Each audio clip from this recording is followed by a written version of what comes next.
Hello everyone, welcome to exam Acharya. देखिए, अभी हम लोग का पेपर हुआ था किसका, क्लास 2 का, कौन सा, नर्मदा एंड कल्चर डिपार्टमेंट का, एडवर्टाइजमेंट नंबर 15 2021 एंड 22। ना कौन सी तारीख को हुआ था ये, तो ये हुआ था हमारा 27 नवंबर को हुआ था, जिसके लिए हम लोग आपका नॉन टेक का सॉल्यूशन पहले ही रिलीज कर चुके हैं। ठीक है, अब टेक्निकल पोर्शन में लेके आया हूं आप लोगों के लिए कि टेक्निकल सॉल्यूशन हम लोग कैसे डील करने वाले हैं। ना बहुत सारे क्वेश्चंस आए थे यहाँ पे जो कि काफी अच्छे रेंज के थे। अभी जीपीएससी ने इसका की भी रिलीज कर दिया है, उस की में भी काफी आंसर्स गलत हैं, वो हम लोग यहीं पे डील करेंगे कौन कौन से आंसर्स गलत हैं और उसके बारे में फर्दर बात करेंगे कौन सा उसका पर्टिकुलर सॉल्यूशन करेक्ट है। ओके, ताकि आप लोग बता पाए जीपीएससी को कि हाँ यार ये क्वेश्चन गलत है या ये क्वेश्चन सही है। ओके, नाउ अगर पेपर की बात करूं तो पेपर में जो डिफिकल्टी लेवल था वो हम लोग कह सकते हैं कि इजी टू मॉडरेट था। ओके, इजी टू मॉडरेट था, क्योंकि पेपर ज्यादा डिफिकल्ट था नहीं यार। मैंने अभी तक जितने बच्चों से भी बात किया है, ऑलमोस्ट हर बच्चे का 170 के ऊपर ही मार्क्स आ रहा है राइट नाउ। अभी तक तो यही फीडबैक आया है बच्चों की तरफ से कि सर 170 अबव ही मार्क्स आ रहे हैं इस पर्टिकुलर पेपर में। ओके, तो अगर इतने मार्क्स बच्चा गेन कर पा रहा है, इसका मतलब कहीं ना कहीं paper easy to moderate level था और पेपर क्वेश्चंस का लेवल भी लगभग इजी टू मॉडरेट लेवल ही था। तो without wasting any more time we will start with the solutions. Okay, now पहला क्वेश्चन जो आया था बेटा, in a design of lacing system for a built up steel column the maximum allowable slenderness ratio of a lacing bar is। now बहुत easy question था, बहुत easy question. अगर आपने थोड़ा बहुत भी पढ़ा हो स्टील स्ट्रक्चर तो वहां पे आपको पता होगा कि अगर हम लोग बात करते हैं कि लेसिंग बार के बारे में, कि अगर हमें लेसिंग बार का क्या फाइंड करना है, अलाउबल स्लेंडरनेस रेशियो फाइंड करना, तो कितना होना चाहिए, तो इसका सिंपल सा वैल्यू जो हमें आईएस कोड देता है वो कितना देता है भैया, it will be equals to 145. It should not exceed 145. Okay, what it means, it should not exceed 145, यानी 145 से ऊपर नहीं आना चाहिए। ठीक है, क्या बोलता है क्वेश्चन में कि the maximum allowable slenderness ratio of a lacing bar is, कितना होगा बेटा, it will be equals to 145, और यही आंसर की हमारे जीपीएससी ने भी रिलीज किया है। Okay, now move to the next question. Now बेटा जो अगला क्वेश्चन पूछता है जीपीएससी हमसे, क्या पूछता है, the minimum thickness of steel of the tension member exposed to weather and not accessible is। now ये क्वेश्चन अधूरा है, ये क्वेश्चन अधूरा है। देखिए क्वेश्चन इसे सही दिया क्या कि the minimum thickness of steel of the tension member expose to weather, यहां तक तो क्वेश्चन सही था कि एक्सपोज टू वेदर तो है बट नॉट एक्सेसिबल। अब किस चीज के लिए एक्सेसिबल नहीं है, तो यहां पे पूरा क्वेश्चन होना चाहिए था क्या, not accessible for cleaning and repainting. Okay, तो अगर यहां पे ये एक्सपोज टू वेदर है और not accessible to repainting and cleaning है, तो उसके लिए जो मिनिमम थिकनेस होनी चाहिए, it should not be less than 8 mm। So the correct option for this question is 8 mm। Okay, now move करते हैं अगले क्वेश्चन की तरफ। अगला क्वेश्चन पूछता है maximum size of a fillet weld for a plate of square edge is. Now clearly कह दिया है बेटा यहाँ पे कि जो प्लेट है वो कैसा है, स्क्वायर एज का है। अगर प्लेट स्क्वायर एज का है तो फिर कितना होगा वैल्यू किसका, maximum size of a fillet weld. Now आप सबको पता है अगर हमारा प्लेट स्क्वायर एज का होता है तो ये हमारा कुछ इस टाइप से दिखता है और यहां पे हम लोग पूरी की पूरी फिलेट वेल्ड प्रोवाइड करते हैं। नाउ कितना होना चाहिए, कितना mm कम होना चाहिए ये, तो ये होना चाहिए भैया आपका 1.5 mm लेस। ओके, तो यहां पे मैंने लिख भी दिया है when fillet weld is applied to the square edge of member the maximum size of weld should be less than the edge thickness by at least 1.5 mm। इसीलिए पहला ऑप्शन करेक्ट था इसका, that is 1.5 mm less than the thickness of plate. Now move करते हैं अगले question की तरफ। बेटा क्या बोलता है, a reinforced concrete structure has to be constructed along a sea coast, यानी कहां बनाना है, सी कोस्ट के करीब बनाना है। The minimum grade of concrete to be used as पर IS 456/2000 इज। नाउ यहां पे दो चीजें होती हैं बेटा, क्या, अगर हम लोग सी कोस्ट के अलोंग बना रहे हैं और अगर हम लोग प्लेन सीमेंट कॉन्क्रीट का इस्तेमाल कर रहे हैं तब तो M20 ग्रेड इज रिक्वायर्ड। अगर हम लोग प्लेन सीमेंट कॉन्क्रीट बनाते हैं तो ओके, बट यहां पे क्या कहा गया है, यहां पे रिइंफोर्स्ड कंक्रीट हमें यूज करना है, तो अगर हमें आरसीसी का इस्तेमाल करना है यहां पे along sea coast, so the answer will be M30 grade here. Okay, so the correct option will be M30 grade. Now move करते हैं नेक्स्ट क्वेश्चन की तरफ बेटा।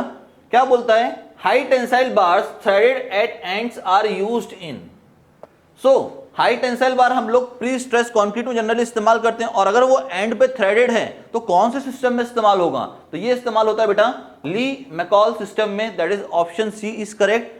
मैंने यहां लिखा भी हुआ है आप लोग के लिए, देखिए Lee McCall system used steel bars having thread at ends as tendons. Okay, तो बड़ा इजी क्वेश्चन था, प्री स्ट्रेस कंक्रीट से पूछा गया था, बेहद इजी क्वेश्चन था। अगर किसी ने प्री स्ट्रेस कंक्रीट के सिस्टम्स भी पढ़े हैं तो भी वो ये क्वेश्चन को बना लेता आराम से। ओके, नाउ मूव करते हैं अगले क्वेश्चन की तरफ। नाउ ये बड़ा बढ़िया क्वेश्चन आया था यार पेपर में, क्यों? क्योंकि आज तक बच्चा क्या किया है, बच्चा बार बार एक्टिव अर्थ प्रेशर पढ़ के जाता है। क्या पढ़ के जाता है? एक्टिव अर्थ प्रेशर पढ़ के जाता है। लास्ट टाइम भी जब सितंबर के आसपास एग्जाम हुआ था आप लोग का, तो उसमें भी एक्टिव अर्थ प्रेशर पे क्वेश्चन पूछ लिया था।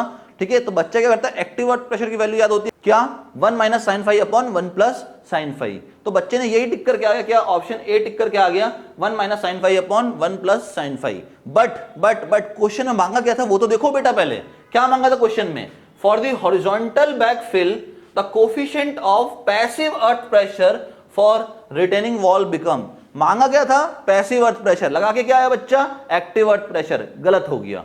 ठीक है, पैसिव अर्थ प्रेशर कितना होता है बेटा, तो coefficient of passive earth pressure कितना होता है, 1 plus sine five upon 1 minus sine five, just opposite of active earth pressure. कौन सा ऑप्शन करेक्ट है बेटा यहां पे, option B is correct here, that is 1 plus sine five upon 1 minus sine five. Now move करते हैं अगले question की तरफ।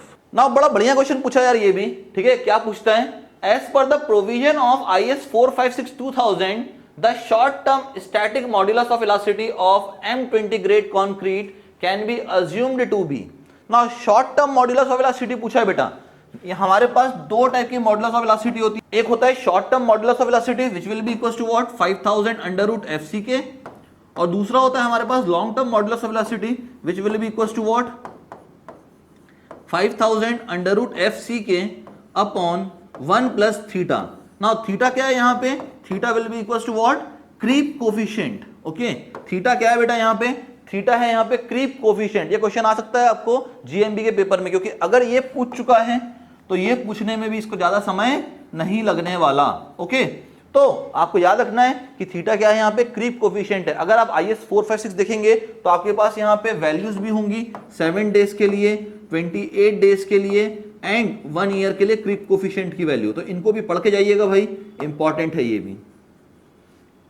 ठीक है, GMB के पेपर में वैकेंसीज कम है, बट वैकेंसीज है तो आपको कितनी सीट चाहिए सिलेक्ट होने के लिए, मात्र 1 सीट चाहिए, और ये तो है। ठीक है, तो हमें वो पेपर देना चाहिए। अगर आप मेरे से पूछते हो मेरा ओपिनियन कि सर पेपर देना चाहिए कि नहीं, तो देना चाहिए यार पेपर। ठीक है, क्योंकि आराम से चांसेस हैं सिलेक्ट होने के। ठीक है, तो यहां पे हमसे पूछा गया था short term modulus of velocity that is 5000 under root FC के। नाउ FC के की वैल्यू कितनी दी है, यहां लिखा हुआ है M25 ग्रेड कॉन्क्रीट, पुट कर दो यहां पे, कितना आ जाएगा, 5000 under root of 25। Now root of 25 will be equals to what, 5 5 या 25, 25,000 न्यूटन। कौन सा आंसर करेक्ट है, ये रहा 25,000 न्यूटन पर mm square, option A is correct. Okay, तो बड़ा इजी क्वेश्चन था यार, बड़ा इजी क्वेश्चन था। ये क्वेश्चन तो ऐसे थे, देखो और फटाफट बनाते हुए आगे निकलो। ठीक है, टाइम खराब करने की जरूरत है ही नहीं इन क्वेश्चंस में। ठीक है, बहुत इजी क्वेश्चंस थे। नाउ मूव करते हैं अगले क्वेश्चन की तरफ। जो अगला क्वेश्चन पूछा गया हमसे, क्या पूछता है, the minimum thickness of a flat slab required according to IS 456-2000 is. यानी फ्लैट स्लैब की थिकनेस पूछ लिया है। ठीक है, कि मिनिमम थिकनेस कितनी होती है। आप सबको पता है, अगर आपने IS 456-2000 को ढंग से पढ़ा हुआ है तो आप सबको पता होगा कि minimum thickness of flat slab कितनी होती है बेटा, तो it will be equals to what, 125 mm, that is the minimum thickness of flat slab. यही मैंने यहां पे भी लिखा हुआ है, देख लीजिए, IS 456 के क्लॉज उठा के लेके आया हूं, the minimum thickness of the slab shall be 125 mm। Okay, तो ज्यादा टाइम वेस्ट इसलिए नहीं कर रहे हैं क्योंकि डायरेक्ट क्लॉजेस हैं। ठीक है, अगर कहीं डेरिवेशन पोर्शन आएगा तो हम डेराइव जरूर करते हैं उस चीज को, बट डेरिवेटिव पोर्शन कुछ पूछा ही नहीं गया है, सीधा सीधा पूछा गया था, सीधा सीधा IS कोड का क्लॉज उठा के पूछ दिया है। अब इससे अच्छा क्या हो सकता है भैया कि IS कोड का सीधा सीधा क्लॉज उठा के पूछ दिया गया है। ठीक है, तो मूव करते हैं अगले क्वेश्चन की तरफ। नाउ बोलता है, in a design of earthquake resistant structure as पर IS 1893-2002। नाउ ये IS कोड जो है आपका अर्थक्वेक डिजाइनिंग का IS कोड है। ठीक है, जिनको नहीं पता उनके लिए बता दिया। Part 1, the importance factor for hospital building is taken as. अब बच्चों ने क्या सोचा, यार हॉस्पिटल बिल्डिंग है मतलब इंपॉर्टेंट है। इंपॉर्टेंट क्यों है, अगर मान लो हॉस्पिटल बिल्डिंग गिर जाती है तो लोग मर जाएंगे, लोग मर जाएंगे मतलब इसका इंपॉर्टेंस सबसे ज्यादा वैल्यू होना चाहिए। सबसे ज्यादा क्या था, 2.5 था। लोग 2.5 टिक करके आ गए।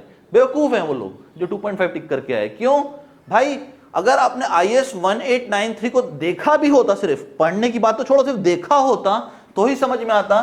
सिर्फ आपके पास ये दो वैल्यूज हैं, जितने भी इंपॉर्टेंट स्ट्रक्चर्स हैं उन सब के लिए कितना है इंपॉर्टेंट फैक्टर, 1.5 का है, और बाकी सारी बिल्डिंग्स के लिए 1 का है। क्या आंसर करेक्ट होता है यहाँ पे, 1.5, option B is correct. Okay, तो कुछ भी नहीं दिया तो देखो मैं आपको फिर बोल रहा हूं, सीधा सीधा IAS कोड के क्लॉजेज उठा के फेंक दिए इसने। बोला कि भैया ये क्या होता है, ये कितना होता है, मिनिमम कितना होता है, सिलेंडरनेस कितना होता है, ठीक है, ये सब का सब इसने पूछ दिया सीधा सीधा क्लॉजेस के फॉर्म में। तो हमें यहाँ पे ज्यादा सोचने की जरूरत ही नहीं थी। क्लॉजेस पता है तो बनेगा, क्लॉजेस नहीं पता तो नहीं बनेगा। ठीक है, नाउ अगले क्वेश्चन पे आते हैं। बोलता है the time required to complete an activity under abnormal और एक्सट्रीमली एडवर्स कंडीशन। यार ये तो मैंने आपको लेक्चर में भी पढ़ाया था, और जिनने मेरे से लेक्चर अटेंड नहीं किया है उनको तो पता होना ही चाहिए ये। क्यों, क्योंकि यार सीपीएम तो आपने जीवन में कभी ना कभी पढ़ा ही होगा। ठीक है, सीपीएम क्यों पढ़ना इंपॉर्टेंट है, क्योंकि भाई अगर आपको कभी भी किसी प्रोजेक्ट को मैनेज करना है, कभी भी आपको अपने प्रॉफिट को मैक्सिमाइज करना है, ठीक, कभी भी एक्टिविटीज को क्रैश करना है, तो किससे कर सकते हो आप, आपके पास सिर्फ एक सिंगल टूल है, that is the CPM, construction planning and management. Now यहां पे आप 3 टाइम एस्टिमेट पढ़ते हैं, एक होता है ऑप्टिमिस्टिक टाइम, एक होता है मोस्ट लाइकली टाइम, एक होता है पेसिमिस्टिक टाइम। देखो अगर मैं बात करता हूं ऑप्टिमिस्टिक टाइम की, तो ऑप्टिमिस्टिक टाइम कौन सा टाइम होगा बेटा, जब सारी चीजें एकदम आइडियली चल रही हो, एकदम आइडियली। मान लो एक एग्जांपल देता हूं आपको साइट पे कंस्ट्रक्शन करना था, मशीन अवेलेबल है, लेबर अवेलेबल है, मटेरियल अवेलेबल है, और सब कुछ एकदम रनिंग कंडीशन में है। मतलब क्या है, आइडियल कंडीशन है, बस स्टार्ट करो काम। ठीक है, तो यहां पे आपको मिनिमम टाइम लगता है अगर सब चीजें आइडियली चल रही हो, तो सब चीजें अगर आइडियली चल रही हो आपकी, तो मिनिमम टाइम आपको लगेगा किसी भी एक्टिविटी को फिनिश करने के लिए। पेसिमिस्टिक क्या होता है, सारी चीजें वर्स्ट कंडीशन में हो, एडवर्स कंडीशन में हो। जैसे कि आपको साइट पे कंस्ट्रक्शन करना था, मशीन ही नहीं पहुंची अभी तक, लेबर आए तो आधे ही लेबर आए, आधे तो अभी तक आए ही नहीं, मटेरियल है ही नहीं साइट पे अभी, मान लो सीमेंट ही नहीं है, एग्रीगेट और सैंड तो है, सीमेंट है ही नहीं हमारे पास। तो ये सब क्या है, वर्स्ट कंडीशन है। जब ऐसी वर्स्ट कंडीशन एग्जिस्ट करती हैं तो मैक्सिमम टाइम लगता है किसी भी एक्टिविटी को फिनिश करने के लिए। तो यहां पे मैक्सिमम टाइम लगेगा, और ये कौन सी कंडीशन रहेगी, वर्स्ट कंडीशन या फिर एडवर्स कंडीशन। ओके, और अगर टीएम की बात करें तो ये तो जनरल होता है, इन जनरल जो चल रहा है रोजमर्रा की लाइफ में, जो टाइम हमें लग रहा है उस पर्टिकुलर एक्टिविटी को खत्म करने के लिए, that is called as most likely time, यानी इसको कह सकते हैं हम लोग रियल टाइम चल रहा है ये अंडर नॉर्मल कंडीशंस। तो क्वेश्चन में मांगा गया था, बोलता है अंडर एबनॉर्मल और एक्सट्रीमली एडवर्स कंडीशन। यार ये तो बच्चे को ही पता होगा कि अगर मैक्सिमम टाइम लगना है वर्स्ट कंडीशन में, तो पेसिमिस्टिक टाइम ही करेक्ट ऑप्शन रहेगा, option C is correct here. Okay, तो ज्यादा कुछ करना नहीं था इसमें, सबको पता था पेसिमिस्टिक टाइम ही होगा। मूव करते हैं आगे। नाउ अगला क्वेश्चन आता है, विच of the following network is activity oriented. ना यार ये तो सबको पता होगा, हाँ या ना, ये तो सबको पता होगा ना।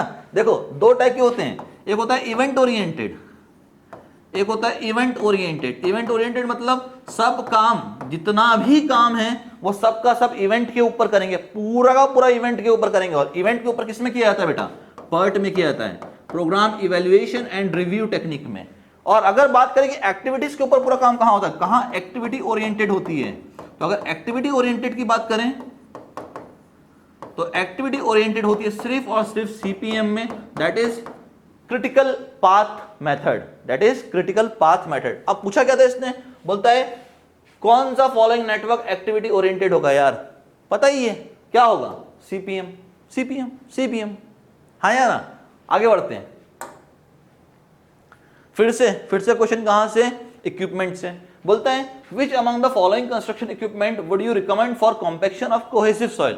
ना कोहेसिव सॉइल का कॉम्पेक्शन करना है यार, ठीक है। स्मूथ व्हील रोलर तो वैसे भी इस्तेमाल नहीं कर सकते हम लोग, क्यों, धस जाएगा अगर हम लोग यूज करने गए कहां पे, कोहेसिव सॉइल में। तो वाइब्रेटरी रोलर का भी इस्तेमाल नहीं कर सकता, सेम, ठीक है। नन ऑफ द अबव हो ही नहीं सकता। अब एक तो बचेगा, एक क्या बचा, sheep foot roller. Sheep foot roller is the correct answer. ठीक है, तो शीप फुट रोलर को हम लोग यूज कर सकते हैं कहां पे, कोहेसिव सॉइल में। क्लियर। नाउ मूव करते हैं अगले क्वेश्चन की तरफ। देखिएगा अच्छा क्वेश्चन आया हुआ है, casualty and damage to the man power at construction site can be minimised by, यानी जो भी कैजुअलिटी हो रही है हमारे साइट पे, ठीक है, मान लो कोई व्यक्ति खत्म हो गया है, किसी व्यक्ति को चोट लग गई या कुछ भी हो गया एक्स वाई जेड, या फिर कुछ भी मैन पावर को डैमेज हो रहा है वहां पे किसी भी कारण से, ठीक है, तो उसके लिए बोलता है कैसे हम लोग उसको मिनिमाइज कर सकते हैं, कैसे हम उसको मिनिमाइज कर सकते हैं। देखो मिनिमाइज कैसे कर सकते हैं, सबसे पहले ensuring safe working environment through well planned safety policy. सही बात है यार, आप सेफ्टी पॉलिसीज बना दो ना, उसके हिसाब से काम करवाओ। देखो अभी कोविड के नॉर्म्स के हिसाब से ही सब लोग चल रहे हैं ना, क्यों, ये सेफ्टी पॉलिसी है। अगर आप कोविड के नॉर्म्स के हिसाब से नहीं चलोगे तो आप भैया अभी काम कर ही नहीं सकते। पता चला अभी कोरोना हो गया, नया वो आ गया, अभी नया फिर से एक और कौन सा आ गया, उसका नया वर्जन आ गया है कोरोना का, ठीक है, तो भाई सेफ्टी नॉर्म्स तो आपको बनाने ही पड़ेंगे। सिमिलरली अगर यहाँ पे हम लोग सेफ्टी पॉलिसी बना रहे हैं तो अगर इसके हिसाब से आप काम करवाते हो तो वहां पे बहुत चांसेस रिड्यूस हो जाते हैं किस चीज के, कैजुअलिटीज के। समझ में आया। अगला, organise enforcement of safety measures. हाँ, अब भाई पॉलिसी बना देने से काम थोड़ी ना चलता है। देखो गवर्नमेंट ने क्या बोला, मास्क पहनना जरूरी है, गवर्नमेंट ने क्या बोला, मास्क पहनना जरूरी है। चलो मैं तो अभी रिकॉर्डिंग कर रहा हूं इसलिए मैंने मास्क नहीं पहना, हाँ या ना, ठीक है, ऐसे तो मैं भी मास्क पहन के घूमता हूं, बट गवर्नमेंट क्या करेगी, अगर बोल देती ना कि मास्क पहनना जरूरी है तो क्या उससे कोविड रुक जाता, क्या क्या रुका, क्या सेकेंड लेयर, बताओ मुझे, नहीं रुका ना। उसके लिए क्या है, अंदर से जागरूकता आनी चाहिए। और वो जागरूकता कैसे आती है, हम पुलिस वालों को खड़े कर देते हैं, बोलते हैं भैया अगर तो इस व्यक्ति ने मास्क नहीं पहना सीधा 1000 रुपए का फाइन मारो, यानी इन्फोर्स करवाना पड़ता है, पहन भाई मास्क, तुझे पहनना ही पड़ेगा मास्क। सिमिलरली अगर हमने पॉलिसीज बना दी हैं तो इसको क्या करवाना पड़ेगा, फॉलो भी करवाना पड़ेगा। तो यही हमारा सेकंड है, organise enforcement of safety measures, यानी हेलमेट पहनना पड़ेगा, ग्लासेस पहनने पड़ेंगे, हार्नेस पहनना पड़ेगा अगर आप हाई रिस्क बिल्डिंग में काम कर रहे हो तो, ठीक है। आगे देखते हैं अगला point, creating safety awareness through education and training. यार ये तो हर जगह होता है, ठीक है, अगर अपन कहीं पे ऐसे जगह पे काम करें जहां पे फायर प्रोन एरिया है, जहां पे आग लग सकती है, तो वहां पे पहले सिखाया जाता है कि भाई एक ऑडियो वीडियो फिल्म दिखा दी जाती है और बताया जाता है कि देखो ऐसे ऐसे आप बच सकते हो कहीं अगर आग लग गई तो। सिमिलरली हम साइट पे भी काम करते हैं ना, तो ये सब चीजें बतानी चाहिए लेबर्स को। क्यों, अगर आप लेबर्स को इतना ट्रेन कर दोगे, ठीक है, बता बता के इतना ट्रेन कर दोगे तो होगा क्या, जब भी मुसीबत आएगी तो they are capable enough, okay, कि उसको झेल पाए वो और वहां से फटाफट आउट हो पाए, वहां से फटाफट निकल जाएं वो लोग, ठीक है, ताकि ज्यादा नुकसान ना हो। तो ये भी पॉइंट सही है। तो फिर बचा क्या, all the above, all of the above. मुझे तो कभी कभी लगता है ना कि अगर जीपीएससी ने ऑल ऑफ द अबव दिया है ना तो वही सही होगा, ऐसा मुझे लगता है, अंदर से फीलिंग आती है कि अगर जीपीएससी ने ऑल ऑफ द अबव दिया है वही सही होगा, वही सही होगा। हाँ, 1-2% चांसेस तो हर जगह होते हैं यार, एक्सेप्शन है ना, सोडियम भी मेटल होने के बाद नाइफ से कट जाता है, तो एक्सेप्शन तो वहां पे भी है, यहां पे भी एक्सेप्शन है, ठीक है। अगले क्वेश्चन की तरफ मूव करते हैं। नाउ बहुत बढ़िया क्वेश्चन पूछा गया था यार ये वाला, क्या, for 2.5 cubic metre thick cement concrete 1:2:4 damp proof course the quantity of stone chips required will be. Now अगर आपने मुझसे एस्टिमेशन एंड कॉस्टिंग ढंग से पढ़ा हुआ है, क्या बोला मैंने आपको, अगर आपने मुझसे एस्टिमेशन एंड कॉस्टिंग ढंग से पढ़ा हुआ है, ठीक है, तो ये क्वेश्चन आपसे बनना था, ये आपसे बनना था और बना भी बच्चों से, ठीक है। जिनने एस्टिमेशन कॉस्टिंग को छोड़ के चले गए ना वो ये क्वेश्चन कभी बना ही नहीं सकते, ठीक है। क्यों मैं ऐसे बोल रहा हूं, जरा देखिएगा, हम लोग एक स्टैंडर्ड मानते हैं, क्या, for 10 cubic metre concrete work, अगर मुझे 10 क्यूबिक मीटर का वेट कॉन्क्रीट बनाना है, 10 क्यूबिक मीटर का अगर मुझे वेट कॉन्क्रीट बनाना है तो मुझे ड्राई कंक्रीट कितना लगेगा, डेफिनेटली इससे ज्यादा ही लगेगा, क्योंकि ड्राई कंक्रीट का वॉल्यूम ज्यादा होता है ना, जब पानी डालते हैं तो वॉइड्स में पानी फिल होता है और उसका वॉल्यूम श्रिंक करता है, तो इससे ज्यादा ही होगा। कितना ज्यादा होता है भाई, हम लोग लेते हैं 1.52 टाइम्स, यानी 15.2 क्यूबिक मीटर हो जाएगा क्या, ड्राई कॉन्क्रीट। चलो अच्छी बात है, ये तो पता चला हमें ड्राई कॉन्क्रीट इतना होगा। अब ड्राई कॉन्क्रीट हमारे पास है, क्या हम प्रोपोर्शन ऑफ स्टोन चिप्स निकाल सकते हैं क्या, बिल्कुल यार, बाएं हाथ तक है। देखो 15.2 metre cube total dry concrete था, इसको डिवाइड कर दो टोटल प्रोपोर्शन से, कितना हो जाएगा, 4 + 2 + 1 7, और निकालना क्या है हमको, हमें निकालना है कोर्स एग्रीगेट यानी 4 मल्टीप्लाई कर दो 4 से, कितनी वैल्यू आती है बताओ मुझे सॉल्वर, कितनी वैल्यू आती है ये आती है बेटा 8.68 मीटर क्यूब। कितनी आई, 8.68 मीटर क्यूब आई ये वैल्यू। नाउ ये 8.68 मीटर क्यूब जो स्टोन चिप्स आया है, थोड़ा ध्यान सुनिएगा, ये जो स्टोन चिप्स आया है आपके पास कितना 8.68 मीटर क्यूब कितने के लिए आया, ये आया 10 cubic metre of wet concrete के लिए। बट हमें कितने के निकालना था, हमें निकालना था 2.5 क्यूबिक मीटर के लिए। क्या कर दो, सेम कहानी, 10 एप्पल 120 रुपए के, तो एक एप्पल कितने का, वही कहानी करने जा रहे हैं। देखो अगर 10 क्यूबिक मीटर का कंक्रीट था आपके पास तो कितना स्टोन चिप्स आया, 8.68 मीटर क्यूब का स्टोन चिप्स आया। तो आपके पास एक्चुअल में कितना वॉल्यूम था, 2.5 cubic metre. So for 2.5 cubic metre concrete stone chips कितना हो जाएगा बेटा, तो it will be equal to what, 8.68 divided by 10, क्योंकि हमें यूनिट के लिए निकालना था, और फिर 2.5 से मल्टीप्लाई कर दो, 2.5 क्यूबिक मीटर। ओके ना, जब सॉल्व करोगे आप तो आपको मिल जाएगा कितना, 2.20 क्यूबिक मीटर स्टोन चिप्स।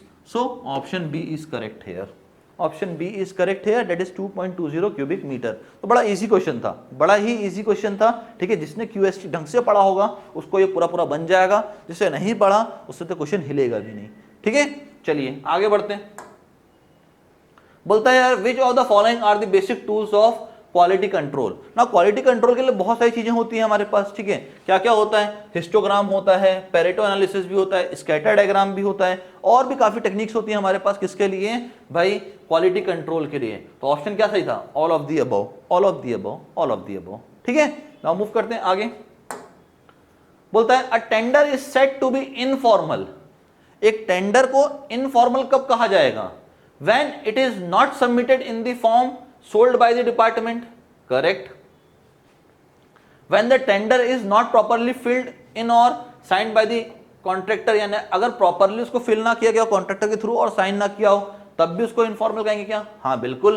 बोलता है when the tender is made conditional by way of adding indefinite and uncertain liabilities of the unusual character, यानी कुछ भी उसके अंदर ऐड कर देना, ठीक है, कुछ भी उसके अंदर ऐड कर देना कि भैया ये ऐसा होगा तो वैसा होगा, वैसा होगा तो ऐसा होगा, ठीक। कहानियां 25 कहानियां ऐड कर देना उसके अंदर की कंडीशंस जिसको बोलते हैं, वो अगर आपने ऐड कर दी तो भी वो इनफॉर्मल में काउंट होगा। और अगला क्या है, when it is not supported by the requisite earnest money specified on the tender in the manner prescribed for the purpose in PWD form, यानी आपने उसके अंदर ईएमडी डाल के ही नहीं भेजा आपने उसके अंदर ईएमडी नहीं डाला, अर्नेस्ट मनी डिपॉजिट ही नहीं डाला।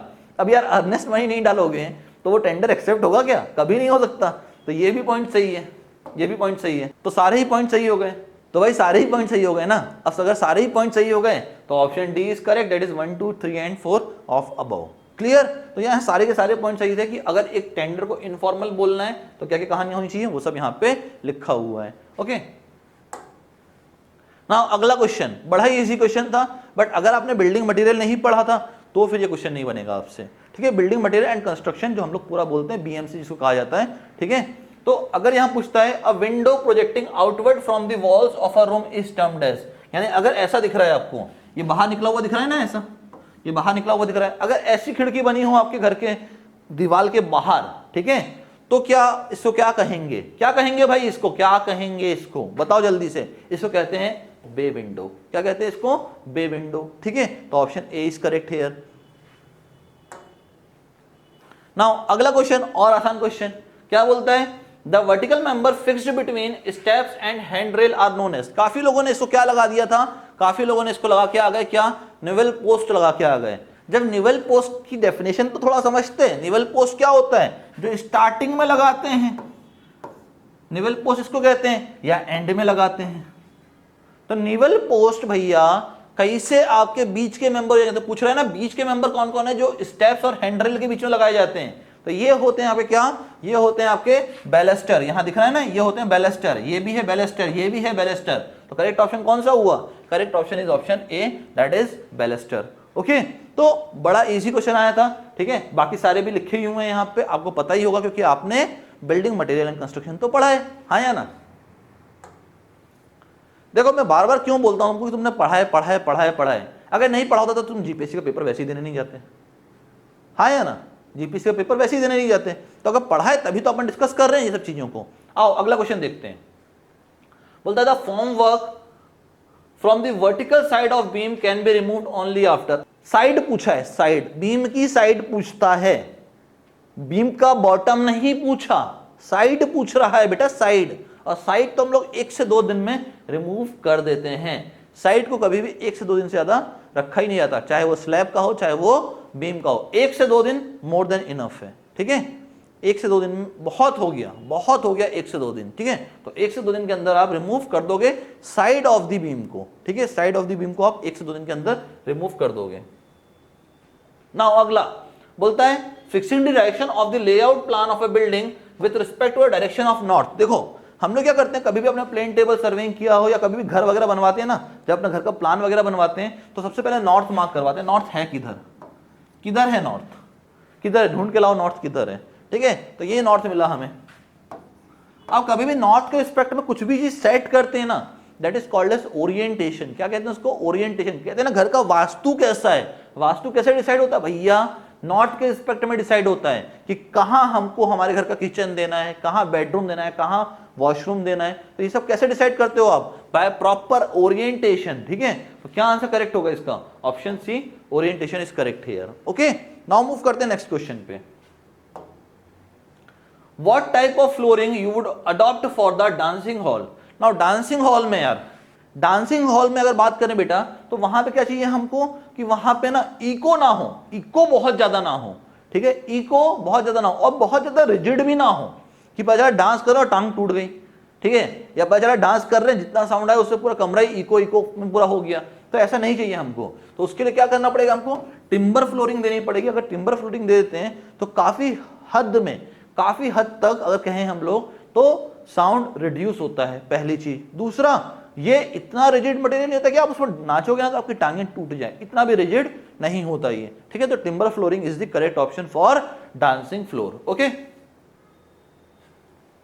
नाउ ये तो सबको पता होगा यार, ये तो मुझसे पूछा गया था कब, जब मैं अपने पहले सेमेस्टर में पढ़ाई कर रहा था ना, तब मुझे मेरे टीचर ने पूछा था एक बात बताओ, कभी भी ऐसा हमको एक वाटर, पूरा का पूरा एक वाटर कंटेनिंग एरिया है या वाटर सोर्स है और वहां पे हमको ना कुछ कंस्ट्रक्शन करना है तो पूरे में पानी भरा होगा। मैंने कहा हाँ सर भरा होगा।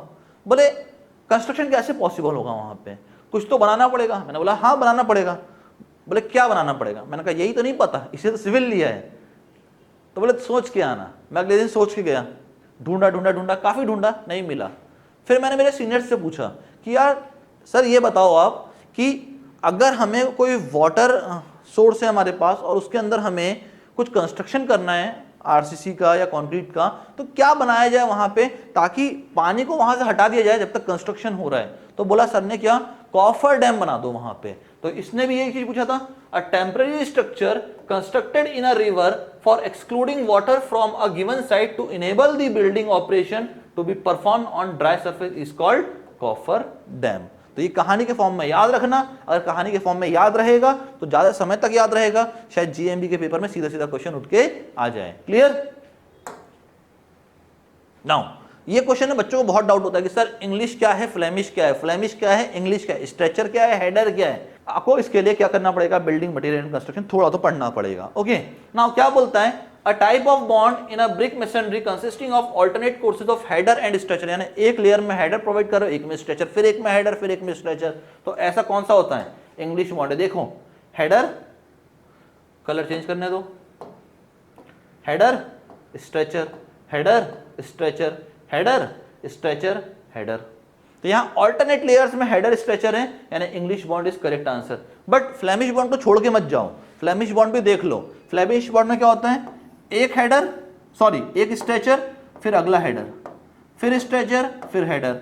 सिमिलरली फिर क्या आएगा, stretcher header stretcher header stretcher header, like this. सारे लेयर्स में स्ट्रेचर हेडर को अल्टरनेटिवली प्लेस करते जाते हैं हम लोग, ठीक है। तो इसको कहते हैं फ्लेमिश बॉन्ड और इसको कहते हैं इंग्लिश बॉन्ड। ज्यादा मजबूत इंग्लिश बॉन्ड होता है, ठीक है। तो एक क्वेश्चन भी आया हुआ है इसी पेपर में, सेम पेपर में, कि कौन सा बॉन्ड स्ट्रांग होता है। जब वो क्वेश्चन आएगा तो वहां पे भी हम लोग इंग्लिश बॉन्ड को ही टिक करेंगे। क्लियर।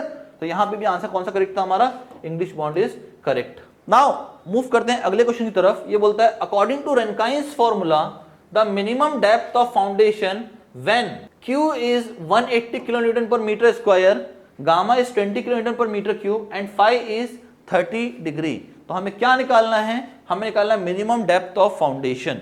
नाउ अगर हमें मिनिमम डेप्थ ऑफ फाउंडेशन निकालना है तो फॉर्मूला क्या हो जाएगा भाई, मिनिमम डेप्थ के लिए अगर मिनिमम डेप्थ की बात करते हैं तो क्या फॉर्मूला हो जाएगा, upon gamma into 1 minus sine phi upon 1 plus sine phi का होल स्क्वायर।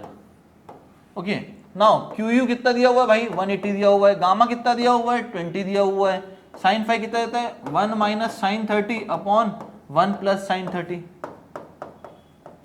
का होल स्क्वायर। नाउ साइन 30 कितना होता है, साइन 30 कितना होता है, जल्दी से बताओ, जल्दी से कितना होता है साइन 30 कितना होता है, जल्दी से सबको बताना पड़ेगा साइन 30 कितना होता है, 1/2 1/2 ना, 1/2 आओ 180/20 ये हो गया 1 माइनस 1/2 1/2, ये कितना हो गया 1 प्लस 1/2 3/2, ये 2 से 2 गया 1/3 बच गया स्क्वायर। ठीक है, ये कितना हो गया 2 9 से 18, 3 3 से 9, तो ये और ये चला गए, कितना बचा 1 मीटर बचता है। मिनिमम डेप्थ कितना आया 1 मीटर का आया, option C is correct, that is 1 metre. तो 1 मीटर यहाँ पे करेक्ट ऑप्शन था। ठीक है, बहुत इजी था, 1 लाइनर क्वेश्चन था। अगला, rock form by gradual deposition are known as. नाउ जब हम बचपन में थे ना तब हम पढ़ा करते थे कि भाई अगर ना पानी आ रहा है बहुत तेजी से और कुछ सॉइल को छोड़ के चला गया तो वहां डिपॉजिट हो जाएगा, फिर किसी और करंट से आया फिर वहां डिपॉजिट हो जाएगा, फिर डिपॉजिट हो जाएगा, डिपॉजिट होता जाएगा होता जाएगा होता जाएगा, तो कौन सा रॉक बनेगा, वो बनेगा सेडिमेंट्री रॉक। कौन सा बनता है वो, सेडिमेंट्री रॉक। तो करेक्ट ऑप्शन क्या था, sedimentary rock. Now igneous rock क्या होता है, जो लावा की वजह से बनता है। ठीक है, मोल्टन लावा की वजह से जो बनता है वो इग्नियस रॉक हो गया। अब इसी रॉक में अगर कुछ प्रेशर डिफरेंसेस आ जाते हैं टेम्परेचर डिफरेंसेस के कारण, तो वो कन्वर्ट हो जाते हैं किसमें, मेटामॉर्फिक रॉक्स में।